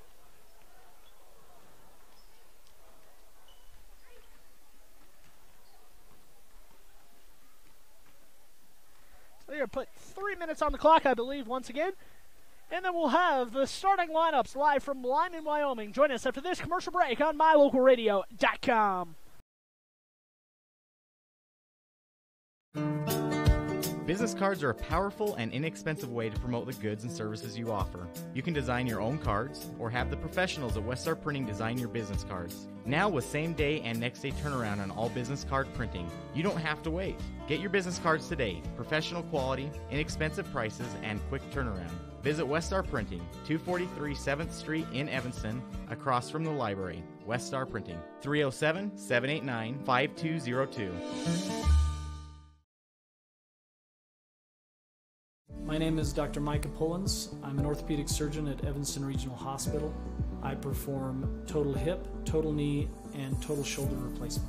The huge majority of patients of mine that have undergone total joint replacement have been dealing with pain and disability for many years. After joint replacement and recovery, patients are back to doing the activities that they want to do.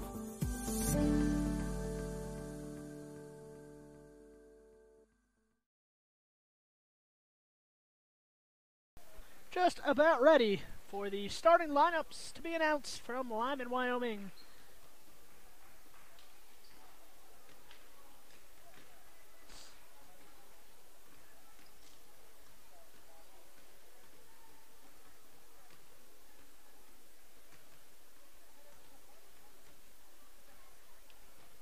Just about ready to get set here. Big Piney and Lyman, we've been waiting for this one for a while, and it should be really determining how the seeding lines up for regional play come the end of the year.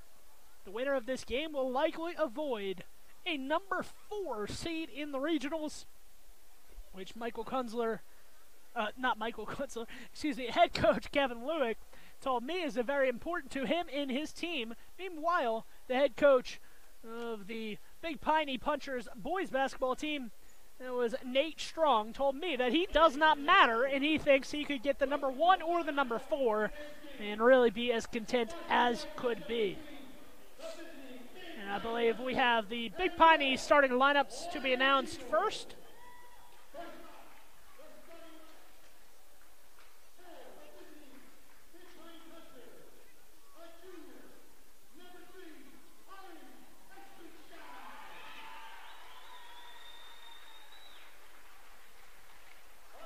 First player to be announced for the Big Piney Punchers. That's Air Espenscheid. Jasper Brower, the senior.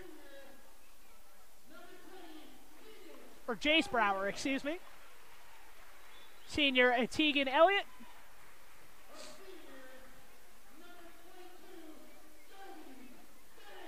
Number 22, Joby Banks. And the final starter to be announced is Tate Hughes. Tate Hughes is going to be wearing 50 tonight, not his number 23, which it says on the roster sheet that they provide. First starter to be announced for the Lyman Eagles is number 30, Jet Dickerson. Jet Dickerson going to make the start, as always, for this Lyman Eagles team. Number 3, Michael Kunzler, the second starter to be announced. And number 10, Andrew Housekeeper.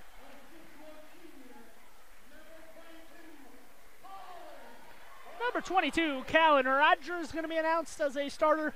And the final starter to be announced is Lucas Hansen. So Lucas Hansen and Callan Rogers, the starters that are also seniors for this varsity team tonight. So the fans exit the court.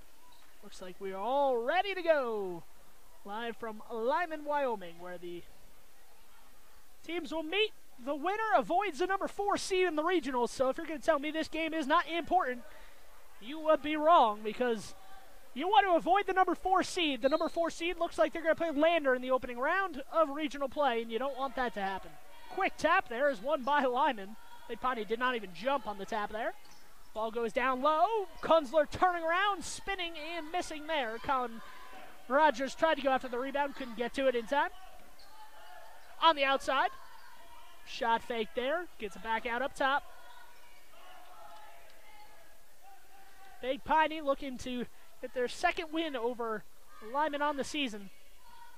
Still at 0-0, 30 seconds into this game.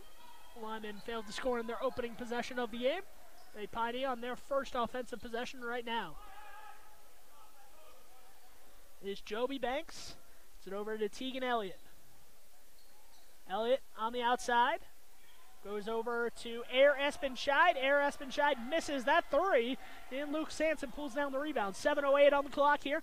Lyman will try to put some numbers up on the scoreboard for the first time tonight, and that's not going to do it. That ball goes out of bounds, and it will go back to Big Piney here. So 7:03 on the clock in quarter number 1. Kevin Lueck claps his hands together, looking to get some better offense out of his team, and some good defense on this defensive possession.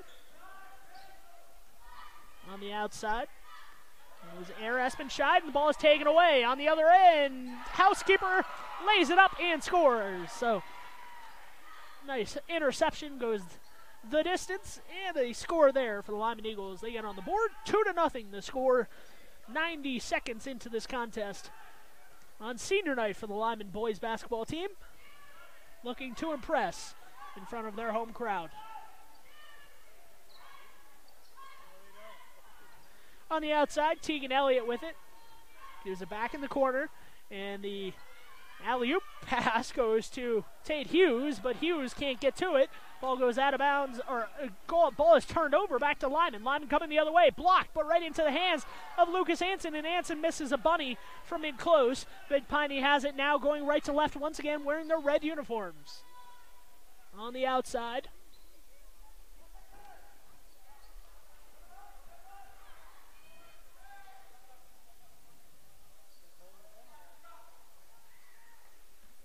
Elliott passes it to the right side, back to Hughes, or Joby Banks, excuse me. Banks with it. Elliott and Banks passing the ball around up top. Patient offense for Big Piney here. They cut down the lane, lay it up, and they score 2-2. Big Piney is on the board and ties up the game less than 3 minutes in. Both teams trying to find their offensive rhythm early in this contest. Housekeeper passes it wide over to Kunzler. Kunzler picks up his dribble, looks to go cross court, hits the backboard / the rim there, and the ball is intercepted by Big Piney. So unfortunate pass there by Kunzler, and it's intercepted by the rim. And Tegan Elliott's three from downtown misses, and Lyman has it now going left to right, wearing their home white uniforms on senior night, trying to get a win in front of their home crowd and go on their first winning streak of the season. From the outside, Housekeeper for three, nothing but net. Andrew Housekeeper can't leave him open. He will make that shot all night long if he is open, and he was open there. And he nails his first three-point attempt of the night. 5-2 the score now. Lyman on defense. Big Piney trying to tie the game back up or get it back to one with a basket. Ball is lost in the paint. Jet Dickerson comes away with it, tries to launch it ahead. Andrew Housekeeper ahead of the pack. Little awkward shot. Kunzler falls down with the rebound. Comes down with the rebound, and Kunzler goes up and is fouled. So Michael Kunzler's got a chance for two at the free throw line. Michael Kunzler will go to the free throw line for two shots. The foul called against Jace Brower, his first. And man, that touched the rim about 3 times, just sitting tantalizingly on the rim, but it fell out. So Michael Kunzler misses his first free throw. Lyman nearly halfway through the first quarter, and they have not committed a foul. This is something where Lyman has kind of struggled this year in committing fouls and getting in foul trouble. And I want to jinx the Lyman Eagles here, but they've done well so far tonight. 4:05 to play. 2 free throws missed by Kunzler. Now Big Piney has a chance to tie it with a 3 once again. Ball goes to the corner. Once again, it is Elliott. Elliott backs it out. Cross-court pass. Trying to reverse it in a hurry are the Big Piney Punchers. A lot of drive and kick for this team. A lot of times they'll drive to the lane and then kick it out for 3. That's when they are most effective from downtown. On the outside, that is Brian Pluid. And that shot is no good from the outside. Jacob Woodland with the rebound. 3:28 to play. Lyman trying to extend their 3-point lead. Right down the lane. Kunzler gets in the lane and is blocked from in close. Kunzler tried to lay it up there, but was rejected right back to him. Returned to sender. And Big Piney's got it on offense once again.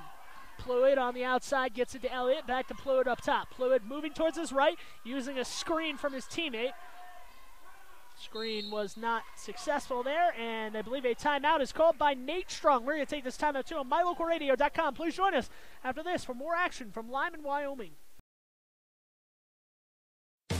If you had a toothache, would you see a foot doctor? Or would you go to the dermatologist to have a baby? Of course not. When your vehicle needs service, take it to the best qualified mechanic. At Auto Farm Castle Rock Chevrolet, our technicians are GM certified service experts. They're trained to know every inch of your vehicle. Don't trust your vehicle to just anyone. Have all your done at Auto Farm Castle Rock Chevrolet, 624 Front Street, Evanston. We're a different kind of dealer.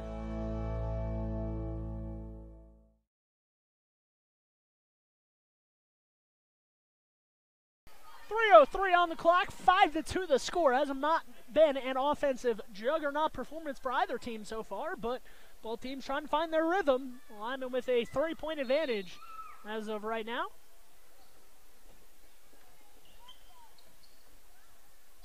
Elliott gets a screen from his teammate, gives it right back.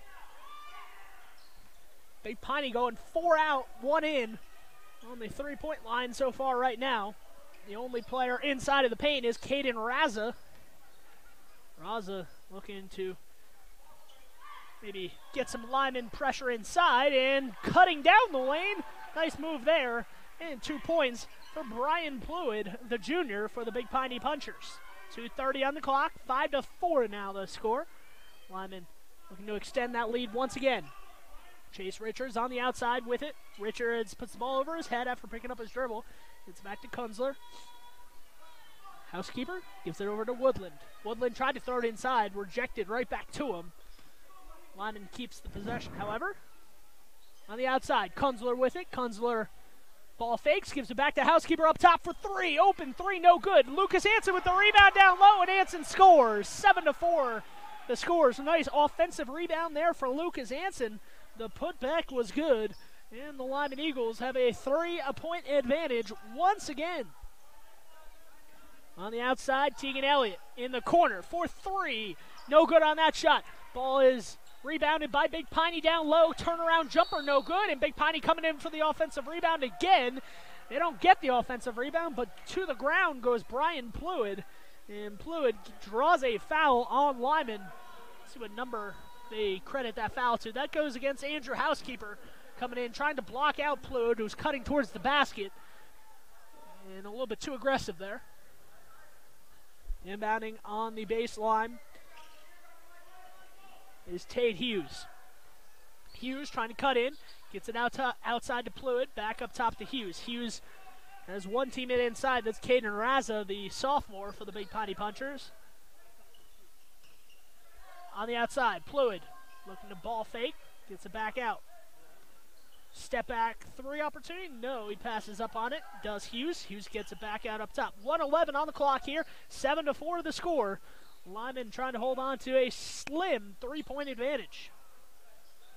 Pluid. A lot of dribbling here for Lyman, or for Big Piney on this possession. Nice defense from Lyman so far.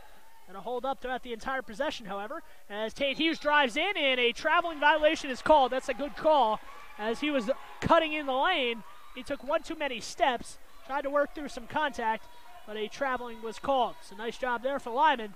About a 90-second possession, and they hold true and do not allow a basket. 7-4, 40 seconds to go. Chase Richards on the outside to Woodland. Back out up top to Dickerson. Richards wide open at the 3-point line, passes it up. Kevin Lueck standing up on his bench, wants a set run or a play run here, and instead, ball is a cross-court pass. Woodland chases after it, and it will go to Lyman, or keep it with Lyman. Or no, the official maybe, I think he pointed the wrong direction. It will be with Big Piney. Big Piney has the inbound. Some of the Lyman players did not realize that the possession had changed there. So Kevin Lueck was wanting a play run, and then Lyman threw a cross-court, ill-advised pass, and the ball was nearly intercepted, but tipped out of bounds off of Lyman. Kunzler defending on the baseline. Tate Hughes on the outside, cuts inside the 3-point line, rolls it around the rim, no good. Kunzler defending down low on the offensive rebound attempt. Ball is deflected around again, and it will be Lyman possession with 2 on the clock. So Lyman, during a disaster, will go into the second quarter with a lead here. They've got a chance to make it a larger lead as well. With 2 seconds on the clock, it's going to be a catch, maybe one dribble, and then a shot. Instead, it's intercepted, and that 3 attempt, a little bit off balance from Brian Pluid, the junior. And that will end quarter number 1. So 7-4, not really breaking any barriers with this offensive shootout so far, but 7-4 the score. Lyman has a 3-point lead. It will be Big Piney possession to start the second quarter after this on mylocalradio.com. Hello all, Dr. Dog here. I want to talk to you about PetMinerals.com. By merging the highest quality, veterinary-grade ingredients with highly advanced mineral technology, PetMinerals.com produces the most innovative pet supplements on the market. The supplements focus on specific needs like hip and joint, digestive, and overall diet. You and I both know a healthy pet is a happy pet. Show your pets how much you care. Order them supplements today at PetMinerals.com. Bring your vehicle for service at Rocky Mountain Yeti and feel the difference. It's easy. Visit with one of the friendly service riders and then relax and enjoy hot waffles and ice cream. While you relax Yeti style, your vehicle will be worked on by our experienced mechanics. From regular maintenance to major repairs, we do it all. Have your service work done at Rocky Mountain Yeti in Evanston and feel the difference. Get Yeti'd today. Ooh, yeah. 100 Wasatch Road in Evanston. Back here, action starting in the second quarter, nearly intercepted by Lyman at midcourt, and instead, Big Piney is coming all the way down the lane, and they get a foul called on the shot.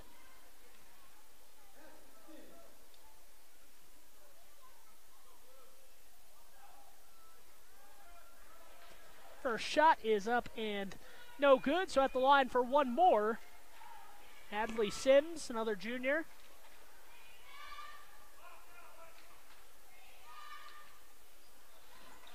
And that shot is also no good. Colin Rogers pulls down the rebound. Gets it over to Housekeeper in the background, in the backcourt. Cross-court pass goes to Kunzler on the left side. Kunzler cutting in is fouled as he goes to the basket. Michael Kunzler has got a chance to make his first free throw of the night. He missed two shots, his first two shots earlier at the line. So Kunzler has a chance to redeem himself here.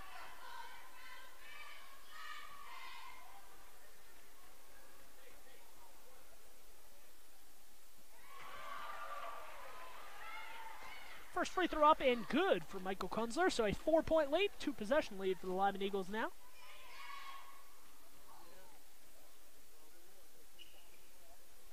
And that shot is up and good. Michael Kunzler 2 for 2 from the line. 9-4 the score, 7:35 left in quarter number 2 before the halftime break. Lyman holding strong with the lead so far. Hasn't been a lot of points, but Lyman has the majority of those points on the board right now, so Kevin Lueck can't be too upset. Maybe upset that his team hasn't scored more, but as of right now, 9 points is enough to give the Lyman Eagles the lead, and a foul is called. I believe as Big Piney tried to drive in the lane there, Lyman might have got their hands on the ball handler and fouled him. Freedom of movement foul called against Michael Kunzler as he tried to stop the drive. 9-4 the score. That was Kunzler. That is Kunzler's first foul of the contest. On the outside, back out up top to Tate Hughes. Hughes looking for the ball. In the corner now, Pluid for three, rolls it around and gets it to drop. Probably not what Pluid intended to do on that three, but it all counts the same, whether it touches every part of the rim or doesn't touch the rim at all. Housekeeper tried to drop it off down low after getting to the right low block, and instead he turns it over as he threw it over the hands of the Lyman Eagle on the low block. And Big Piney has a chance to tie the game or take the lead with a three on this possession now. Nate Strong talking to his team on the bench. 9-7 the score, 6:45 to play for halftime. On the outside, Brian Pluid. And Pluid throws it straight out of bounds. That was Jace Brower who started to cut towards the basket, and the ball was thrown into the corner where he was. So one of those plays, can't really help it. Obviously, you don't want to turn the ball over, but that's what happened. Kunzler driving down the lane. A blocking foul is called. 9-7 the score. 6:27 on the clock. Michael Kunzler is going to go to the line for two shots. A blocking foul on that one. Now that's a strange call because he called the block and he's going to say that's not a shooting foul. It looked like Kunzler was in the shooting motion, so it will be Lyman ball inbounding underneath the basket. Inbound goes to Dickerson. Dickerson on the outside. Joseph Turner in the game for the first time. Gets it on the low baseline. Reverse to Kunzler on the left side. Back up top. Dickerson, no hesitation on the three. Back rims it, no good. Big Piney fighting amongst themselves for the rebound, but they eventually do pull it away. Brian Pluid with it. 6:04 to play. 9-7 the score on mylocalradio.com. Tate Hughes trying to throw it inside to Brower. Moves back out up top to Colby Bradley. Ball is tipped away. Kunzler active on the defensive end. Ball thrown all the way across the court. Dickerson a little bit late to rotate, and because of that, Big Piney goes right around him and scores at the basket. 9-9, all tied here with 5.5 to play before halftime. Lyman wearing the white, going left to right on offense. Big Piney wearing their red. Dickerson in the corner for three. Long rimmed it, no good. And going in to get the rebound is Tate Hughes, and Colin Rogers got his hand in the cookie jar, was caught, and a foul is committed against Colin Rogers. So Rogers to the line, or Rogers, excuse me, not to the line, but Rogers commits the foul. Put his name put up on the scoreboard. Only Rogers' first foul, and Hughes now with the ball. Big Piney looking to take the lead in this contest. On the outside, that shot is up and no good. Rebound goes down low, and going to the line, I believe that's Tate Hughes going to the line. Tate Hughes at the line. Chance to give Big Piney the lead in quarter number 2. That's their first lead in the second quarter. And Lyman will take a timeout. We're going to take this timeout on mylocalradio.com. Please join us when we return from Lyman, Wyoming. You're in good hands when you choose Dr. Stosage and Dr. Buick at Wyoming Dental Specialties for dental implants and wisdom tooth extractions. They work with passion and focus. They use techniques and technologies that are modern and precise. With 2 decades of experience, their skills are highly specialized. If you need teeth extractions or dental implants placed, come see Dr. Stosage or Dr. Buick at Wyoming Dental Specialties, 50 Park Road, or call us at 307-789-9034. Back here in Lyman, Wyoming, at the free throw line for one more shot is Tate Hughes, the senior. Glances over his shoulder, dribbles the ball, puts it up, and he misses to the right. Jacob Woodland with the rebound. So Lyman now trails for the first time in the second quarter, 10-9, and then another takeaway here for Big Piney. They got some numbers. Instead, it goes back out up top to Pluid, and Pluid travels. He started moving before the ball was on the hardwood. Nate Strong, he's complaining about something in the backcourt. I don't know if he doesn't think that was a travel. It looked like it was a pretty clear travel. He might have wanted a foul called somewhere else on the play. I'm not exactly sure. Jet Dickerson on the right side drops it down low. Lucas Hansen puts it up, rolls it around the rim, no good. And the rebound for Big Piney. Now they have it going right to left. On the outside, Hansen defending, stops the drive there, and the ball is tipped out of bounds. Nice effort there from Andrew Housekeeper to go get the ball and tap it out of bounds. Chase Richards will check in for Michael Kunzler. Kunzler's going to get a short break here. Barry Hill up off the bench to talk to Kunzler, maybe give him some instructions for the next time he comes on the court. Brian Fluid over to the outside. That is Hadley Sims.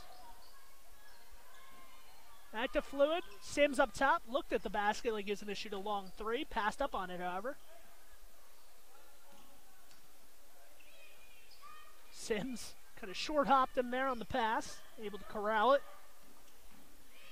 Joby Banks gives it back to the corner. 3, and that is a 4-point lead for Big Piney. So Lyman not able to extend their lead. They only had the 9 points, and it's come back to bite them because now Big Piney is starting to warm up and heat up on offense. And now they have a 13-9 lead with 3:47 to go before the halftime break. Housekeeper steps into an open 3. Can't get that one to go. So Big Piney escapes there after Andrew Housekeeper, a pretty good shooter, finds himself open. Fluid on the other side, a little bit of a heat check as he misses that one, but the rebound pulled down right underneath the basket, and Hadley Sims scores 2 more. And the Big Piney Punchers and their fans rise to their feet as a timeout is called by Kevin Lueck. 15-9 the score, 3:29 on the clock here. We're going to stay right here on this timeout on mylocalradio.com. So, as I said, if you're just joining us, thank you for joining us. This is an important divisional and conference game, however you want to classify it, a division or conference game. I think the official title is conference, but I kind of refer to conference more as the broad 3A conference, and this is a division game. But albeit, this is an important divisional game because the winner will avoid the number 4 seed. That is all but guaranteed after tonight's result. Big Piney wins. They'll have every tiebreaker over the Lyman Eagles after defeating them twice. If Lyman were to win, they have a chance to not only stay out of that number 4 spot, they have a chance to get all the way up to number 1 if they win their next 2, close out the season on a 4-game winning streak. On the outside, Dickerson lost his dribble for a second. Chase Richards, free throw line to Woodland. Woodland turning, looking to get it somewhere, goes towards the basket, and a traveling is called as he ran in to a big Piney puncher in the lane, and Big Piney did not give up any ground there, and a traveling was called. 2:55 on the clock in quarter number 2. Lyman down by 6 now. Big Piney looking to extend that lead once again. On the outside, that is Colby Bradley with it. Bradley up top. Over to Air. Cutting down the lane, and that is off the hands of Hadley Sims, the junior, and out of bounds. So Lyman forces a turnover. The only bad thing for Lyman going right now is their offense, which hasn't scored in a long time. It's been about 5 minutes since the Lyman Eagles have scored. And they trail 15-9 in this contest. Down the lane, scooping it up, laying it off the rim, no good. Rebound once again for the Punchers. Now going right to left on offense, wearing those red uniforms. Hadley Sims dishes it out to the corner, passing back and forth. Eventually, winds up in the hands of Espenscheid, and Espenscheid misses that one, and Lyman pulls down the rebound. Coming the other way, quick shot and a score. Foot on the line there, so it's only a 2-point attempt, but it's still 15-11. Lyman down by 4 now. Hadley Sims gives it off in the corner. Nice back cut there by Tate, and he scores. Tate Hughes with 2 more for the Big Piney Punchers. 1:40 to play. Nearly a backcourt violation there. Avoided by Lyman, however. Housekeeper with it in the front court. Kunzler bounce passes it to Woodland at the free throw line. Woodland turning, working on Sims. Puts it up, and a little bit too long there. Too strong on that shot. And another rebound for the Punchers. On the outside, up top goes to Air. At the free throw line, turning, spinning, and scoring is Hadley Sims. Hadley Sims disrupting this Lyman offense, or this Lyman defense, excuse me. It's kind of cutting right through the defense and scoring. From the outside, Dickerson misses off to the right. Hadley Sims, probably the tallest player on the court right now, able to grab the rebound over the pile up of bodies and scored 19-11. Big Piney has a chance to go up 10 points with the basket. Lyman had the lead in the first quarter. It has not gone their way since here in the second quarter. And only put up those 4 points here in the second frame. On the outside, Fluid. Lyman working on a zone here. Up top, 3 ball. No good, but Tate Hughes goes over the top to grab the rebound, and he lays it in. Tate Hughes with 2 more, and the Big Piney Punchers are up by 10. The tables have turned on the Lyman Eagles here in the first half. They trailed 21-11. Housekeeper walks into a 3, probably not the best shot, an ill-advised shot, and now Big Piney will have it for the final possession of this first half.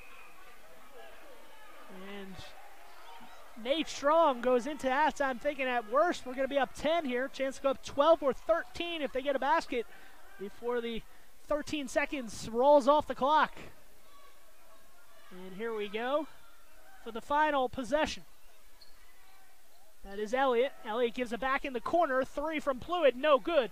Dickerson fighting for the rebound in the corner. Goes out of bounds off of Big Piney. So Lyman will actually have a possession with 2.7. Let's see if they can do something with it. Ball goes right in front of us. Dickerson pulls up. Long 3. No good. Just short on that one.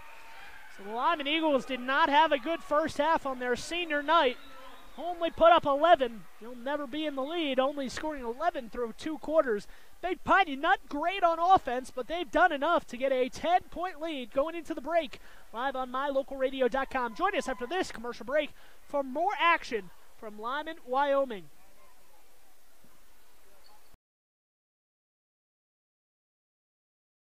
Your mobility affects every aspect of your life. When you suffer from an injury that decreases your mobility, or maybe you're just noticing that you're having a harder time balancing and your flexibility isn't what it used to be, call Randy Christofferson at Achieve Sports Medicine. Randy will work with you to improve your overall health by reducing pain and improving mobility. Schedule your appointment today by calling 307-747-4627. Achieve Sports Medicine in Lyman. No excuses, just results. As one of the region's most visited websites, mylocalradio.com is here to serve you. Catch up on local and regional news and information. Buy, sell, or trade your good used items on the radio classifieds. Stream your favorite music all day, every day, or catch our live coverage of your high school teams in action, all on mylocalradio.com. Like us on Facebook so you never miss a giveaway, and visit mylocalradio.com today to stream it all live. My name is Dr. Michael Kunzler. I'm an orthopedic surgeon at Evanston Regional Hospital. I perform total hip, total knee, and total shoulder replacement. The huge majority of patients of mine that have undergone total joint replacement have been dealing with pain and disability for many years. After joint replacement and recovery, patients are back to doing the activities that they want to do.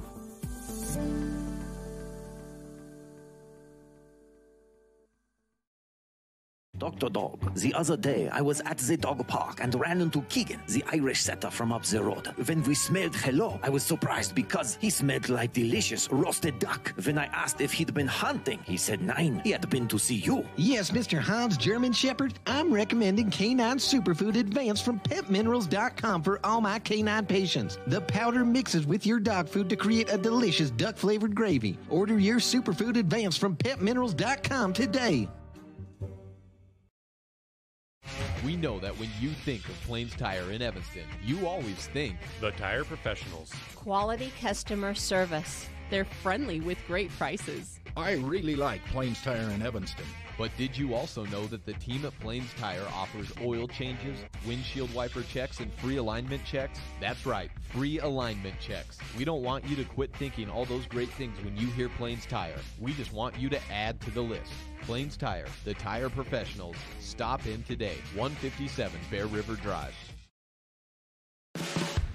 No matter what you need to have printed, Westar Printing is the place you want to have it done. Calendars, letterhead, envelopes, brochures, books, posters, vinyl banners, business forms, announcements, wedding invitations, and business cards are just a few examples. You can also have your favorite family photos printed on canvas or placed into a personalized family photo calendar. You will want to do business with Westar Printing. Stop in today. Westar Printing, 243 7th Street in Evanston. When you have any mechanical problems, always think of Reese Auto Service in Lyman first. Doug and the mechanics at Reese Auto Service work on everything from your lawnmower and snowblower to cars, trucks, farm and ranch equipment, and semis. You can also get tires for anything you need at Reese Auto Service. Always visit Reese first. You'll get great pricing and quality-friendly service. Reese Auto Service, 541 Highway 413, Lyman. Bring your vehicle for service at Rocky Mountain Yeti and feel the difference. It's easy. Visit with one of the friendly service riders and then relax and enjoy hot waffles and ice cream. While you relax Yeti style, your vehicle will be worked on by our experienced mechanics. From regular maintenance to major repairs, we do it all. Have your service work done at Rocky Mountain Yeti in Evanston and feel the difference. Get Yeti'd today. Ooh, yeah. 100 Wasatch Road in Evanston.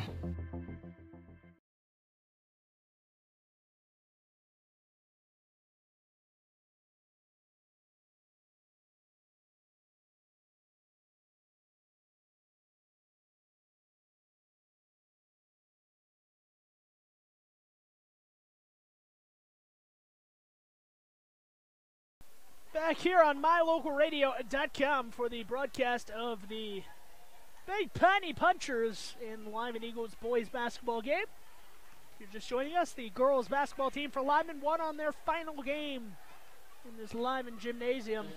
It was a comfortable 30-plus point victory for the Lyman Eagles. Meanwhile, the boys from Lyman on their true senior night, the last game for the boys before the game they were honored. They are down 21-11 at the halftime break.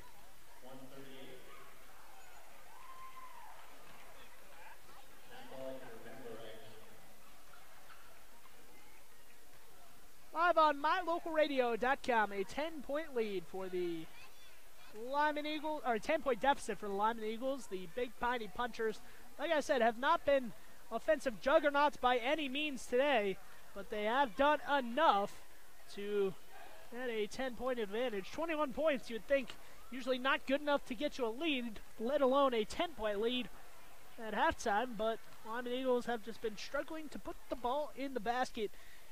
Big performer in the first half for the game was Hadley Sims. Hadley Sims kind of wreaking some havoc once he got into the game and really just using that height advantage to his advantage, where he was just kind of taller and stronger than a lot of other players on the court. And once he was out there, he was able to get a lot of offensive rebounds, which led to more possessions for the Big Piney Punchers and eventually led to a 10-point lead. Hadley Sims and Tate Hughes, the top performers in the game so far for the Lyman Eagles. However, housekeeper has been trying to keep the Lyman Eagles afloat. Michael Kunzler has been doing a lot being a guard for this team, but unfortunately for them so far, it has been too little, too late for the Lyman Eagles. Lyman Eagles jumped out to a lead, but obviously when you're up 7-4, you're not really expecting to hold a lead if you're only putting up 7 points in the first quarter and only 4 in the second. Big Piney, that defense attributed to a lot of that 4-point effort in the second quarter for the Lyman Eagles, but Big Piney will look to come out in the second quarter, or the second half, and do even better and close out a victory against the Lyman Eagles, close the door on the Lyman Eagles' chance to win a #1 seed for regionals. And Big Piney will also avoid that #4, that ill-fated #4 spot in regional play if they are able to get a victory tonight, something that will avoid a first-round matchup with Lander, you would assume, who will be the #1 team out of the Northwest. Obviously, here in the Southwest, they play all 4 teams from each South and the North, get a chance to play, and then after that,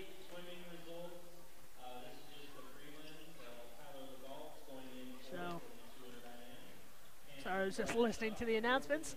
They had state swimming meet, the prelims. They're just announcing some of the results here for the Lyman swimmers.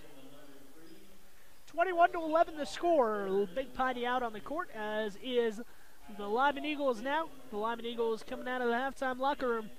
I assume Kevin Lueck had a lot to say to them at the halftime break. We'll see if Lyman is able to put a offensive showing together, or a better offensive showing than what resulted in that first quarter when they only put up 11 points. So what will happen in the second half? Join us on mylocalradio.com after this commercial break to find out.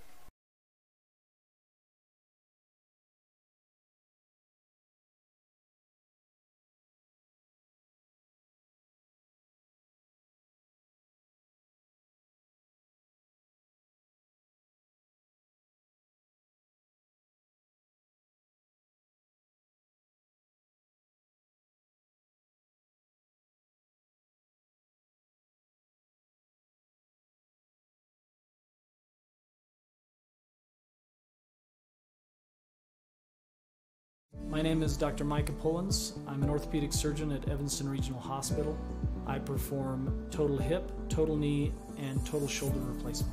The huge majority of patients of mine that have undergone total joint replacement have been dealing with pain and disability for many years. After joint replacement and recovery, patients are back to doing the activities that they want to do.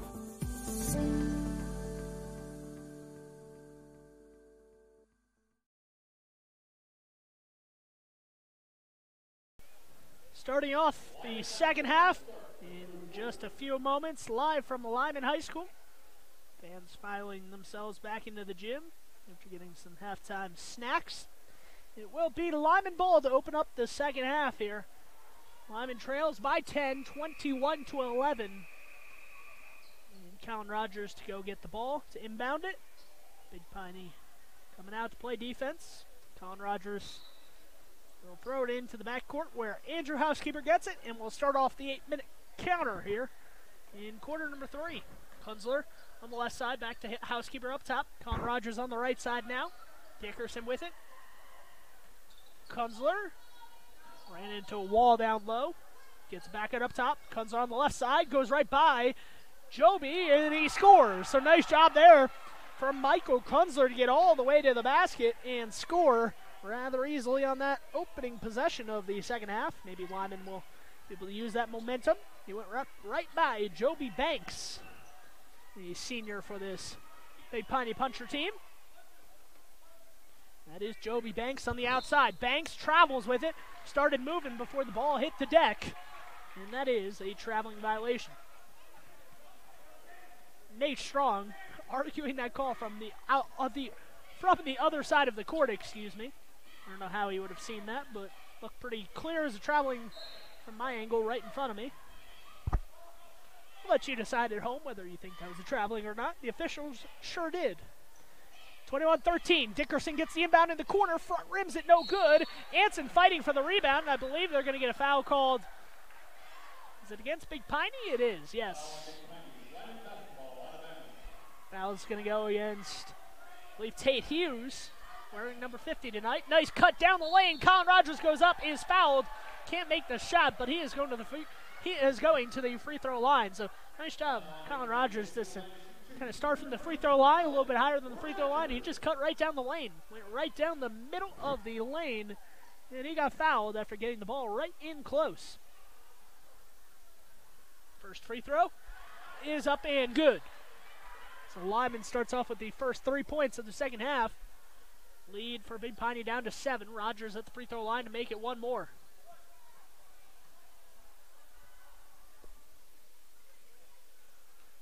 Dickerson joking around with Air Espenscheid in the backcourt, jawing at each other.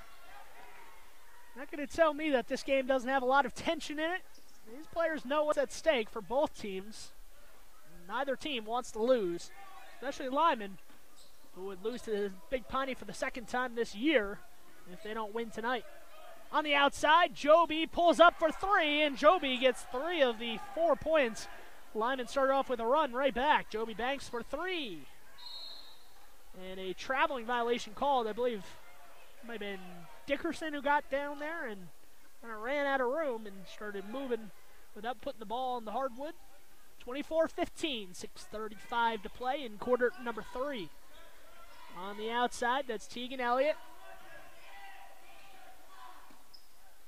Tate gives it back to Joby Banks. Joby Banks goes around, Housekeeper. Gives it off to his teammate. Back to Tate up top. That is Joby Banks trying to find an open space. Big Piney Puncher hits the deck. That was Brower cutting through the lane, going into the corner. Air Espenscheid doesn't like the shot. Dribbles to the free throw line and gives it back. Joby Banks. A lot of movement here for Big Piney in this possession. Big Piney is going to wait for their shot, the right shot, to come to them. And right down the lane, and it turns into a 3-point play. So exactly what I was saying. Big Piney, they'll work you for 2 minutes on the clock. They don't care. They're going to work some offense, and they're going to get a good shot from it. They're going to make sure a shot that they put up is a good shot. That was a good shot. New foul called against Michael Kunzler. His second in an and one is converted. So 6 points in the last 2 possessions. Tegan Elliott with that 3-point play after the Joby Banks 3 on the last possession. And now Big Piney is once again in the lead and has extended that lead back to 12. It was a 10-point lead at halftime. Lyman got the first 4, and now 6 points in a row for Big Piney have gotten them back to 12 now, the largest lead of the contest. Inbound goes to the backcourt, Housekeeper. Now Kunzler in the corner, Rogers. Back to Kunzler up top. Kunzler Looking to drive through the lane, found a hole, but instead is blocked over into the hands of Hansen. Hansen probably had more time than he realized, fell off the shot, and it fell off the rim. Joby Banks gives it off to his teammate, Tegan Elliott. Here, Espenscheid gets it over to Brower. It's Jace Brower, the senior, and a nice cut down the lane on the baseline, or down on the baseline, excuse me, and two more for the Big Piney Punchers, 29-15, 5:08 to play. Kunzler on the outside, passes up the open three, picks up his dribble, gets it inside. Colin Rogers is fouled, and no, I believe they're going to count the shot. Did not go in. I believe it's going to be a shooting foul. Or is it? No, it is. It is not. The official waited to make the call, so that's why I was wondering whether it was going to be a shooting foul or not. The foul called against Joby Banks, and checking back in for Lucas Hansen is Jacob Woodland. Inbounding is Housekeeper, gets it into Kunzler. Kunzler moving to his left, ran into a body. It was Tegan Elliott. No foul called, however. 4 fouls already in the first 3 minutes of the second half against Big Piney, so Lyman could be in the bonus if they continue to attack. On the outside, that was a long three, probably not the best attempt there from Andrew Housekeeper. Pass outlets goes all the way down the court, and it's blocked. Nice job there. Nice recovery for Andrew Housekeeper to go all the way down and stop that fast break for Big Piney. Unfortunately for him, it was blocked out of bounds. He tried to save the ball, but instead it went out of bounds.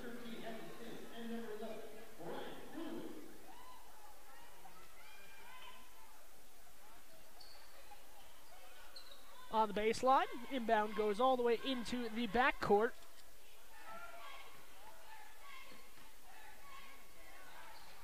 Off balance, shot no good. Rebound pulled down low, and unfortunate foul called against the Lyman Eagles there. Caden Raza with the rebound, tried to go up for the shot right through a pile up of bodies, and he gets 2 shots at the free throw line. Foul called against Colin Rogers. That is Rogers' 3rd. So something to watch out there for the Lyman Eagles. Colin Rogers is a big part of this offense, but he'll have to come off the court with 3 fouls. 12 and a half minutes left in this contest. Lyman's going to need something to change rather quickly, however. As that free throw is missed, Jacob Woodland pulls down the rebound, and with 4:25 to go, Lyman has been doubled up here. 30-15 the score, live on mylocalradio.com. Ball is inbounded, or thrown into the corner. Joseph Turner has it. Woodland at the free throw line. Up top, Kunzler moving towards his right, looking to find an open teammate. Dickerson in the deep right corner now. Dickerson, no hesitation after he gets it back. Can't get the shot to go. Turner goes in for the rebound, can't get it. And Big Piney will take some time off the clock once again with a 15-point advantage and under 4 minutes to play. Once again, our next broadcast tomorrow at Pinedale in the afternoon. 2 o'clock for the girls' game, 3:30 for the boys' game. Still will be an important boys' game for the Lyman boys, no matter the result of tonight, as they'll try to finish the season strong. Finishing the game strong is Hadley Sims from the outside. He can step in and step out and hit shots, and he extends that lead to 18 now, and now a timeout is called. A timeout called against... a timeout called by the Lyman Eagles, and we're going to take a timeout with them on mylocalradio.com.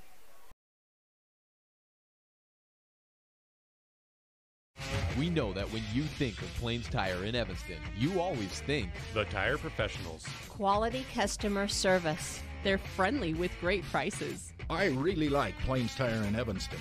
But did you also know that the team at Plains Tire offers oil changes, windshield wiper checks, and free alignment checks? That's right, free alignment checks. We don't want you to quit thinking all those great things when you hear Plains Tire. We just want you to add to the list. Plains Tire, the tire professionals. Stop in today, 157 Bear River Drive.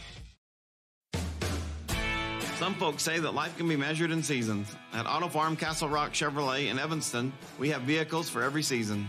From new to experienced drivers, we understand that safety, affordability, and great mileage are always on the must-have list. So whether you're just starting out or it's time to expand your fleet, we've got every season covered. Auto Farm Castle Rock Chevrolet. Stop in today, 624 Front Street, Evanston. We're a different kind of dealer.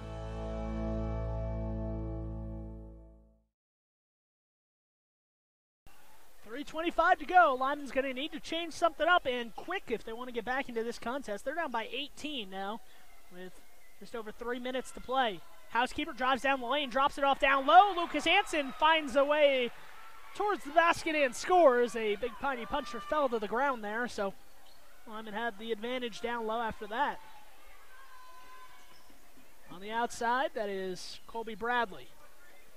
Bradley over to Brian Pluid. Two juniors. Raza drops it down low. Colby Bradley loses it. Ball loose. Spinning and rolling on the ground is Housekeeper, who gets it off to Dickerson. Dickerson looks ahead, gives it off to Kunzler. Kunzler trying to get some offense going for his team. Housekeeper reverses it to the right side. Turner up top. Dickerson trying to find a stroke from outside. He's been ice cold tonight. Instead, Joseph Turner gets the rebound after the missed three, and he misses from in close, and the ball is tapped out of bounds. Those are the ones that killed the Lyman Eagles and have killed them all season long. You fight to get that position down low, and then Joseph Turner just missed the bunny. No one was around him, and he just hurried himself. That's why you just got to use the backboard, even at such a kind of a weird angle that he had taken. Ball goes back to the corner. Housekeeper no good on the three. Kunzler chases it down in the deep corner. Long rebound. Big Piney doubling up. Joseph Turner down low, lays it up over the defender and gets it to go. So Turner makes the harder of the two shots on that possession. Albeit, Lyman now down by 14, 33-19. Trying to fight their way back into this one. Lyman led after one quarter. In the second quarter, it was all Big Piney, and it's been Big Piney ever since. Takeaway here. Joseph Turner feeds it up to Kunzler, and Kunzler is fouled. That is the fifth team foul here in the third quarter on the Big Piney Punchers. The third quarter is not even over, so the Lyman Eagles, if they continue this athleticism or aggressiveness, I guess I could say, they will be in the bonus for the rest of the game. Kunzler to the free throw line after that shooting foul was called on number 32, Caden Raza, the sophomore for Big Piney. Kunzler makes the first, chance to cut the deficit to 12 here. And his second free throw long. Luke Hansen fighting for the rebound, misses his shot, but he gets fouled, and he will go back to the free throw line, which also means for the remainder of this game, the Lyman Eagles will shoot on every foul, as that is the sixth foul on the Big Piney Punchers. So for the final 9:48 of this game, Lyman's at the free throw line on every foul. Hansen's first attempt is long off the rim, so Lyman, usually that's a good thing to go to the line for the remainder of the game. Lyman has struggled from the free throw line tonight, however. Hansen with a chance to get the deficit down to 12 with the second free throw. And that rims out no good. Kunzler goes after the rebound, can't get it. And here comes Big Piney looking to push the pace. Caden Raza up top, gets it off to his teammate Colby Bradley. Nate Strong very enthusiastically calling out on that one. Up top, three ball, and that is up and good. So Lyman Eagles, every time they get on a run, Big Piney has an answer, especially from downtown in the lead, back to 16. Hansen finds a cutting Dickerson down low, and Dickerson rolls it in. I was going to say, if that one didn't drop for Dickerson, nothing will tonight. He has just not found his luck tonight, even from inside. But that one rolled in, so the lead for Big Piney sits at 14 here with 1 minute on the clock in the third quarter. On the outside, Brian Pluid. Pluid gives it off to his teammate, Caden Raza. Over to Hadley Sims. And then Teagan Elliott. 45 on the clock here.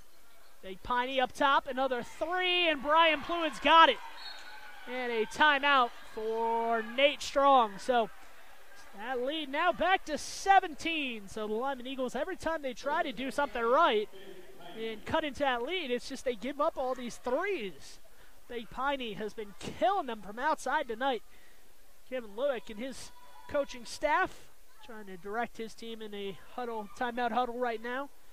If I'm Big Piney, if I'm Lyman for the final 8 minutes and 38 seconds of this contest, I'm telling my team, run them off the free throw line. If you're not a basketball fan or do not know what that means, that simply means when Big Piney is looking to shoot a three, that means to charge at him as fast and as strong as possible, and make them go around you. Obviously, you're not looking for them to go around you, but do not let them get open threes. The last 3 shots that Big Piney have taken have all been threes, and they've all been good. So you wonder if Lyman's ever going to contest from the outside. This zone has not been working for the Lyman Eagles, especially from downtown on defense. Turner working inside is fouled, and a technical foul called on Brian Pluitt as he slammed the ball into the court. So now Lyman will have a chance for a 3-point possession here, a 4-point possession here. After the technical foul is called, he slammed the ball in the court. I don't know what Brian Pluitt is thinking, but he lost his mind there for a second as he just slammed the ball in the court. Ball almost went up into the rafters. That's going to be a technical 10 times out of 10. Joseph Turner to shoot the first free throws, I believe. This is the shooting foul free throws, if I'm not mistaken. Nate Strong is even arguing that technical foul. That is the easiest technical foul you'll ever see, is a kid slamming the ball on the court. That is NBA, college, or high school. You're going to get that technical.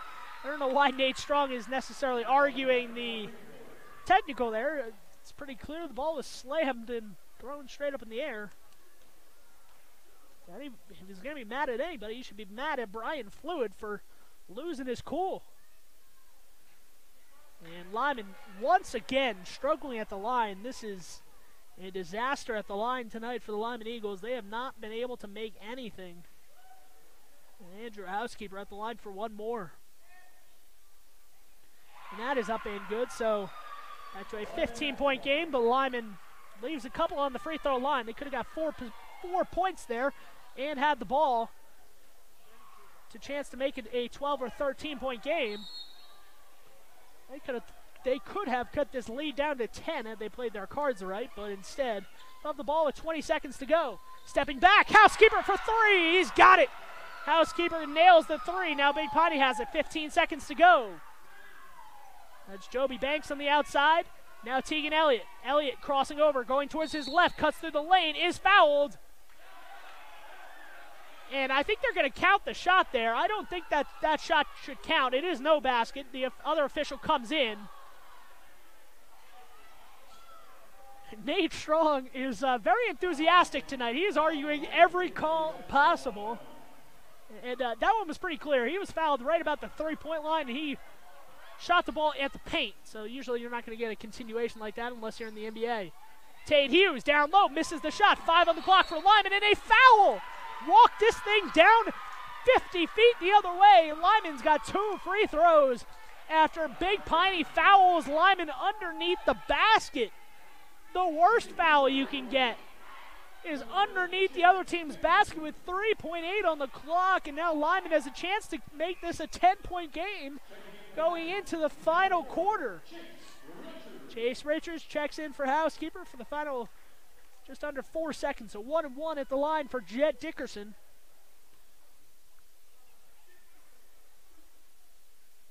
Dickerson misses the first free throw. Ball knocked around. Hansen goes after it, and that will end the third quarter. So Big Piney, they look strong in that quarter, but they lost their cool at the end. And the Lyman Eagles go into the fourth quarter down by 12. So they were up by 10 at halftime, so albeit a 2-point advantage in that quarter for Big Piney, but the momentum has changed here at Lyman. Join us for fourth quarter action after this on mylocalradio.com. As one of the region's most visited websites, mylocalradio.com is here to serve you. Catch up on local and regional news and information. Buy, sell, or trade your good used items on the radio classifieds. Stream your favorite music all day, every day, or catch our live coverage of your high school teams in action, all on mylocalradio.com. Like us on Facebook so you never miss a giveaway, and visit mylocalradio.com today to stream it all live.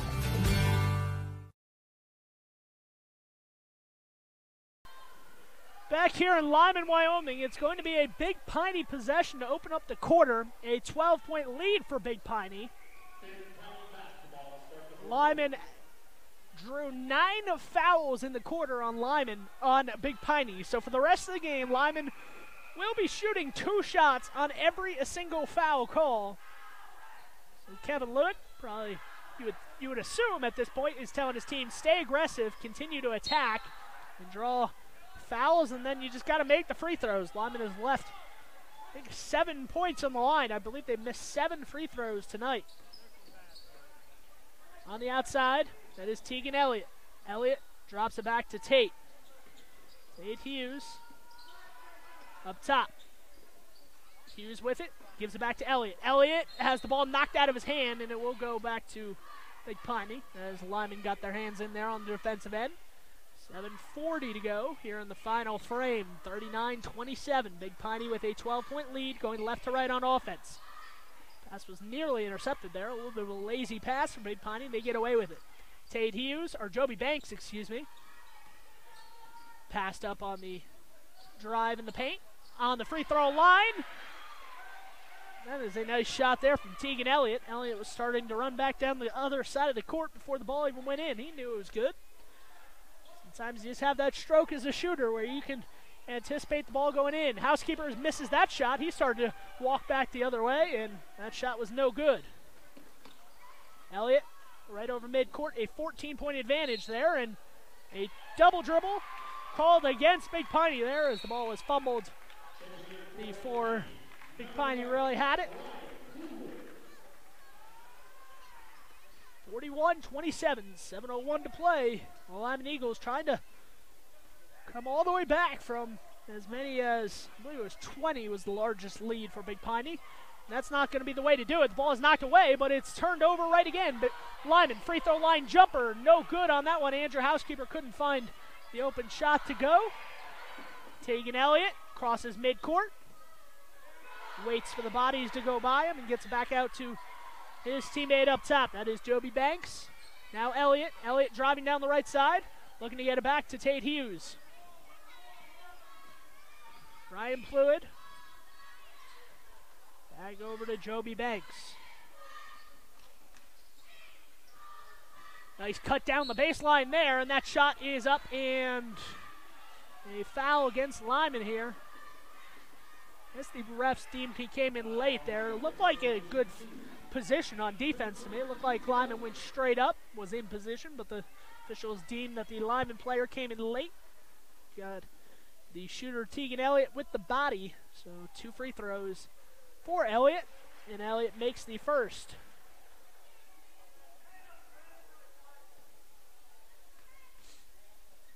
$15-point lead, chance to make it 16. And Elliott rims it out. Hung on the rim for a second before rolling out. 42-27, 6:10 to play. Housekeeper up top. Over to Dickerson. Dickerson to Kunzler. Kunzler bounce pass over to Rogers. Rogers on the left side, and a foul is called on number 13, Hadley Sims, and it's 2 free throws. Hadley Sims looked like he was straight up and down there. I guess the referee said he got him with the body. Sometimes that is the call, where if you kind of step into the shooter there and hit him down low, you will get called for it. But Rogers not able to convert on the front end of his 2 free throws.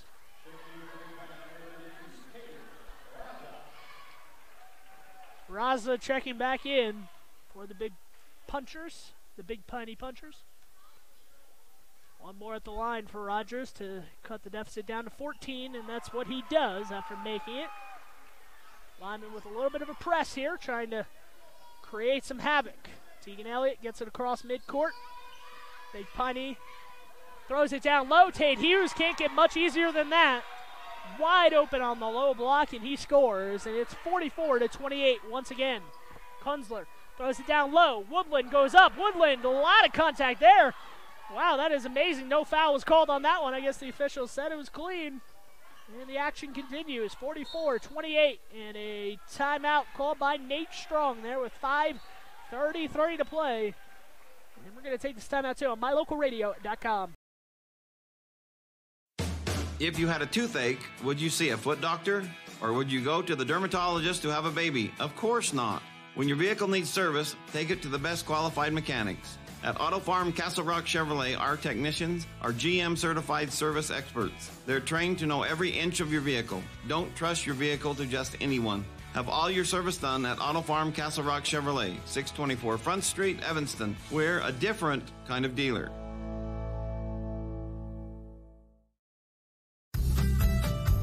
As one of the region's most visited websites, mylocalradio.com is here to serve you. Catch up on local and regional news and information. Buy, sell, or trade your good used items on the radio classifieds. Stream your favorite music all day, every day, or catch our live coverage of your high school teams in action, all on mylocalradio.com. Like us on Facebook so you never miss a giveaway, and visit mylocalradio.com today to stream it all live.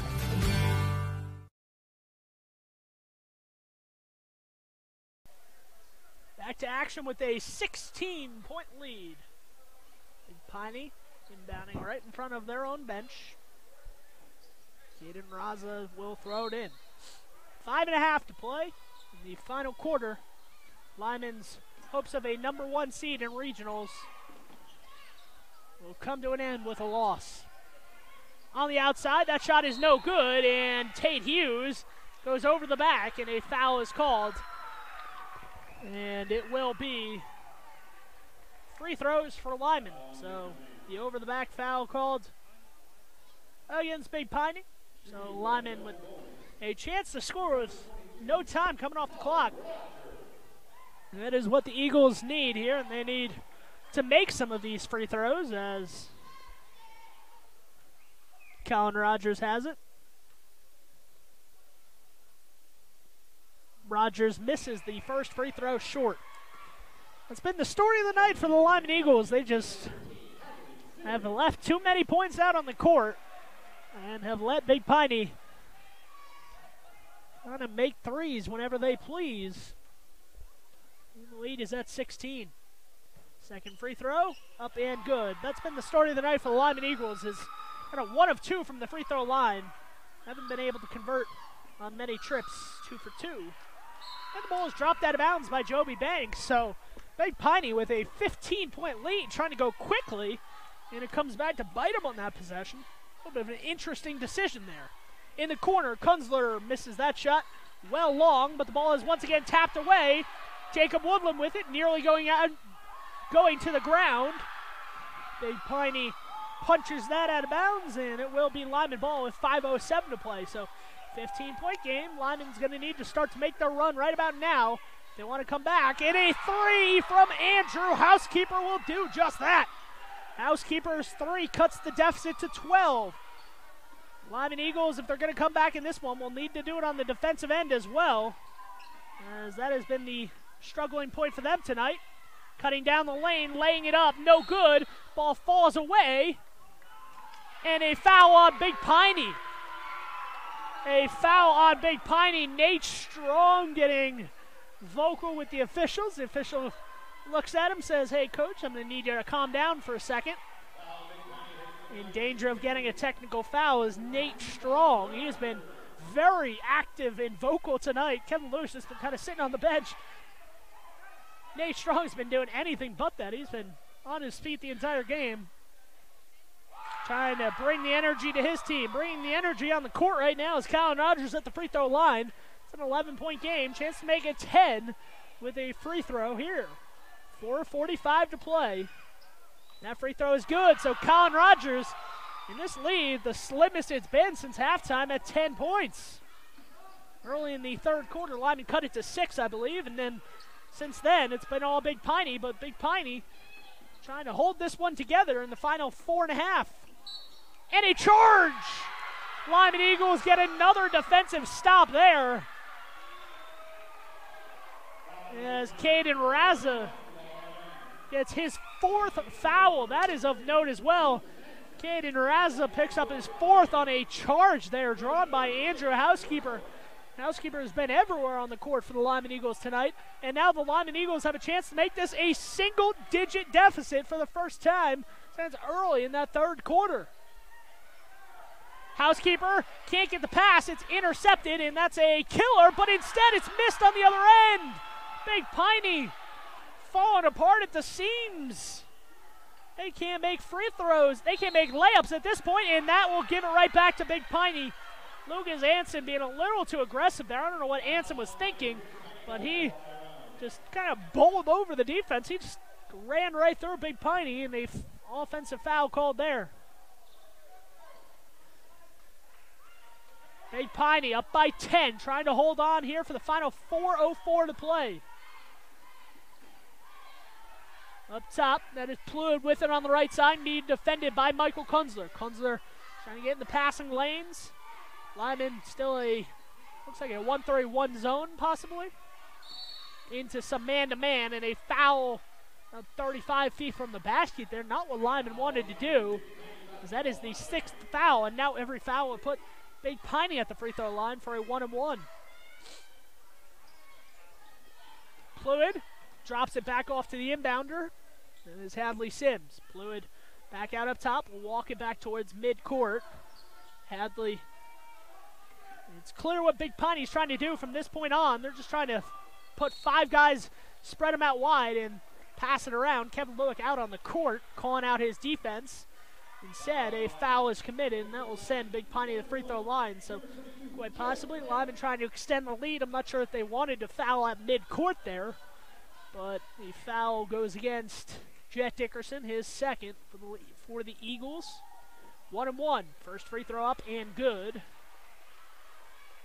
That is Joby Banks, the senior, trying to put this thing away for the Big Piney Punchers.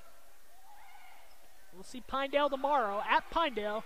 Same Lyman boys team as well as Lyman girls. 2 o'clock tip-off for that one.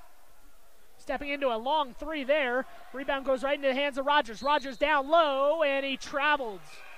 Rogers was anticipating some contact, and he started to get into his shooting motion, but the defender kind of backed away smartly there for Big Piney, and Colin Rogers had nothing to do but try to get the shot off in time, but he traveled. 3:18 to play. Lyman trying to press and get the ball out of Big Piney's hands, up by 12 with 3 minutes to play. Big Piney going to spread it around. They're probably not even going to shoot the ball for the remainder of this game unless they get a wide open layup or something of the sort. Just as I say that, they get a layup and they score. So the Lyman Eagles that might put the final nail in the coffin. They're now down by 14, are the Eagles once again on their home senior night. Colin Rogers goes up, lays it up, and in. So Colin Rogers gets 2 more. Lyman trying to press in the backcourt again. Pressure being broken by Hadley Sims. Hadley Sims bounce passes it, and it's stolen. Here comes the other way. Colin Rogers drops it off to Housekeeper. Housekeeper goes up to a pile of bodies. No good. Can't get the shot to go. Rebound goes into Hadley Sims' hands, and a foul is called. And I see some of the Lyman Eagle faithful starting to head towards the exit as they are sensing this one might just be out of reach. Fouling out for the final time is Colin Rogers. Colin Rogers goes to the bench after fouling out tonight on senior night for the Lyman Eagles. Is Rogers' last minute he will play on this home court. Free throw is missed, but the rebound to Big Piney, and that's even more of a killer right there. Lyman got a miss on the front end of a 1-and-1, but they couldn't get the ball. Ball is tapped away. Lucas Hansen in the corner saw the ball goes off of his hands and out of play. 48-36, 2:18 on the clock here.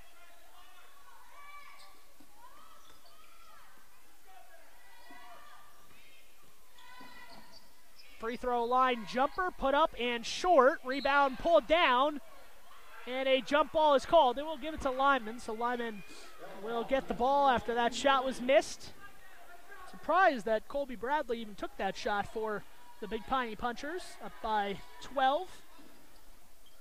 In the corner, Dickerson drops it, gets it back to Woodland. Woodland up top for 3. He's got it. And the lead now down to 9. So Lyman not ready to go away in this one just yet on their senior night. Not looking to get a loss at home on this one. Big Piney still has some work to do to win this one. Final 1:45. In the corner it goes. Colby Bradley. Ball tipped into the backcourt there. Big Piney with it. Hansen nearly comes up with an interception on the baseline. Blocked away, Michael Kunzler! Return to sender! Wow, Michael Kunzler comes out of nowhere and slaps that thing into the concrete wall. Brings some energy back into the gym here. Michael Kunzler, a guard, coming out of nowhere. Says, hey, I think you forgot a stamp on your package there. I'll send that right back to you. 1:20 to go. 9-point game and a foul committed near midcourt. Free throws ensuing, or a free throw ensuing. It's a 1-and-1. And at the free throw line is Brian Pluitt. Brian Pluitt, one of their best free throw shooters on this Big Piney Puncher team. 1:20 left. 9-point lead. Pluitt front end of the 1-and-1, and he makes it, so he earns himself and his team one more at the line. 10-point lead, 49-39 with 1:20 to play. Free throw, no good. Woodland with the rebound. Gets it over to Housekeeper. Housekeeper looking to push. 10-point deficit, 1:15 to play. Woodland driving down. Lays it up through some contact, and he gets it to go. Timeout, Kevin Lueck with 1:08 to play. So Kevin Lueck and his team down by 8 with 1:08 to play. Live on mylocalradio.com. Don't go anywhere. As one of the region's most visited websites, mylocalradio.com is here to serve you. Catch up on local and regional news and information. Buy, sell, or trade your good used items on the radio classifieds. Stream your favorite music all day, every day, or catch our live coverage of your high school teams in action, all on mylocalradio.com. Like us on Facebook so you never miss a giveaway, and visit mylocalradio.com today to stream it all live.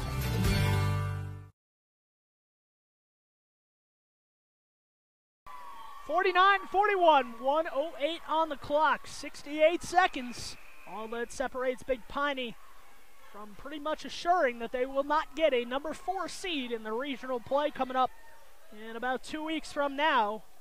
That is key, because one of the best teams in the 3A classification is out of the East, or out of the Northwest, excuse me, out of the Northwest in Lander, and you don't want to play Lander in that opening game of the regionals, which pit the Southwest and the Northwest together. So if you avoid the number 1 out of the Northwest by not being the 4 out of the Southwest, you're putting yourself in already a pretty good spot. Lyman not quite done yet, however, with an 8-point deficit, 1:08 to play. Inbounding into the backcourt, some trouble, and trying to split the double team right there was Colby Bradley. Lyman very close to forcing the turnover, but they couldn't get it. Colby Bradley able to jump in between the two of them and draw a foul. Foul called against, I believe it was called against Woodland, his first. But it is the 10th, so two free throws at the line. And the first is no good, so Big Piney leaving the door open. Back door, a little bit creaky. It's an old back door. And it's not shut all the way just yet. They haven't put the lock on it. With 63 seconds on the clock, it's going to be a hard way to get back in through the back door, but still open as of right now. Second free throw, no good, and Woodland grabs the rebound. So an 8-point lead, chance to make this a 2-possession game with the basket. Housekeeper pulls up for 3, off the left side of the rim, no good. Joby with the rebound, throws it up, and pulled it back out up top by Big Piney. Big Piney not in a rush to shoot the ball. Lyman's going to need to foul. Lyman can't foul, and eventually Hansen comes tumbling almost into the bleachers near us to commit that foul. So Lyman had a chance there to make it a 2-possession game. Then things would have got real interesting, but Housekeeper took a 3. Probably at that point didn't need a 3, just because it was an 8-point game. A 2-point basket would have made it a 6-point contest, which then is a 2-possession game. But now it's Joby at the line for 2. And Joby Banks makes the first. And I believe a timeout from Nate Strong of Big Piney. And it's a full timeout. We're going to take this timeout. Join us after this for the final 39 seconds from Lyman, Wyoming. 3A Southwest Clash.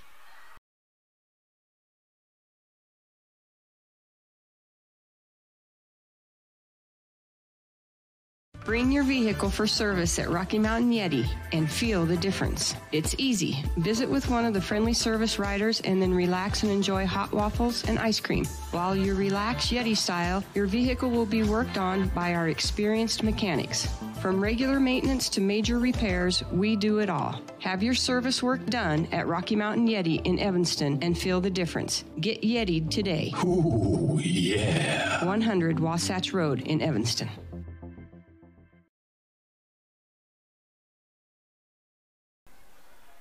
Final 39.2 on the clock. Joby Banks at the line for one more, I believe.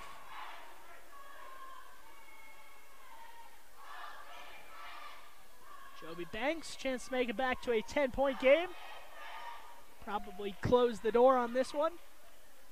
Seen some crazy things happen, but a 4-possession game is kind of hard to overcome in the final 40 seconds. And that free throw is no good. Hansen with the rebound. Over to Housekeeper. Housekeeper crosses center line with it.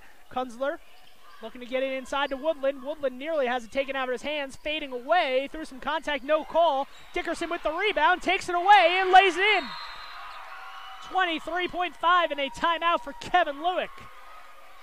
So 7-point game. 23.5 to play and another full timeout. Seems like every timeout has been a full timeout tonight.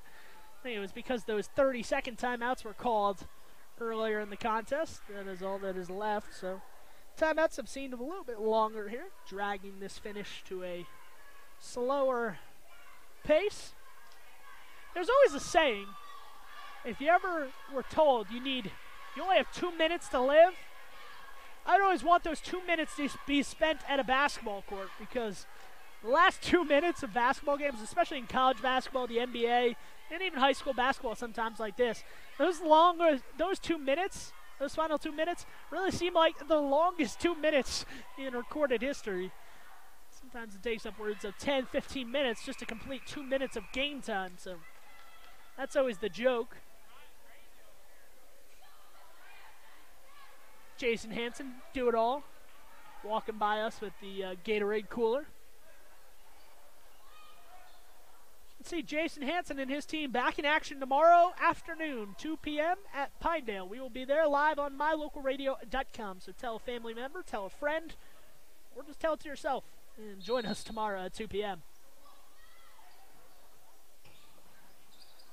Looking inbound in the backcourt. Big Piney gets it in, throws it back to their teammate in the corner. Banks gets fouled by Lucas Hansen, who had to catch up with him to commit the foul. 5 seconds go off the clock there. 18.2 on the clock now. Joby Banks, 7-point lead at the free throw line. Chance for 2 more at the line. And the free throw is up and no good. So Joby Banks can't get more points on his total for the night. He'll have another one at the line oncoming. And that is good. So an 8-point deficit for Lyman. The final 18 seconds. Housekeeper throws it over to Kunzler. Kunzler back out up top. Housekeeper for 3. Misses it short. And rebound is pulled away. And a foul on Joby Banks with 6.8 on the clock. The Lyman Eagles will fall in another defeat here tonight on their senior night. Their home season finale. They have one more game tomorrow against Pinedale, and then next Thursday at Mountain View in another battle for the Bridger Valley showdown between those two teams. Lyman won the last one last Friday, leaving the door open for teams like Big Piney and Pinedale to come in and try to take that number 1 seed away from Mountain View, but Mountain View holding steady to that number 1 seed as of right now. Nothing changed because they do have a head-to-head over Pinedale, but those two teams are meeting tonight over in Mountain View. Second free throw missed. Hansen gets the rebound, goes over to Kunzler. Kunzler's shot is blocked, and that will do it. Live from Lyman, the final score 52-43. The Lyman Eagles fall in this one. Unfortunately for them, that is how their home season will end, with a defeat to Big Piney senior night. I'm going to try to get a quick update on the Pinedale scores, see if it's posted. If not, until tomorrow, because I don't know anybody over there. I'll text Justin Reese and try to find out the score from his game. They don't have that game posted yet. So the boys game is not posted, but the winner of that Pinedale and Mountain View game set up really nicely for a number in divisional play. Mountain View will play this Big Piney team tomorrow afternoon as well. If you want to go see that one, you're going to have to go and watch it in person, as we will be at Pinedale for Lyman at Pinedale, Lyman at Pinedale tomorrow, 2 p.m. in the afternoon. Well, that's going to do it for our coverage here, live from Lyman, Wyoming, where the Big Piney Punchers win this one by 9, live on mylocalradio.com. Join us tomorrow for more coverage of the Lyman Eagles girls and boys basketball teams when they take on the Pinedale Wranglers on the Wranglers Senior Day.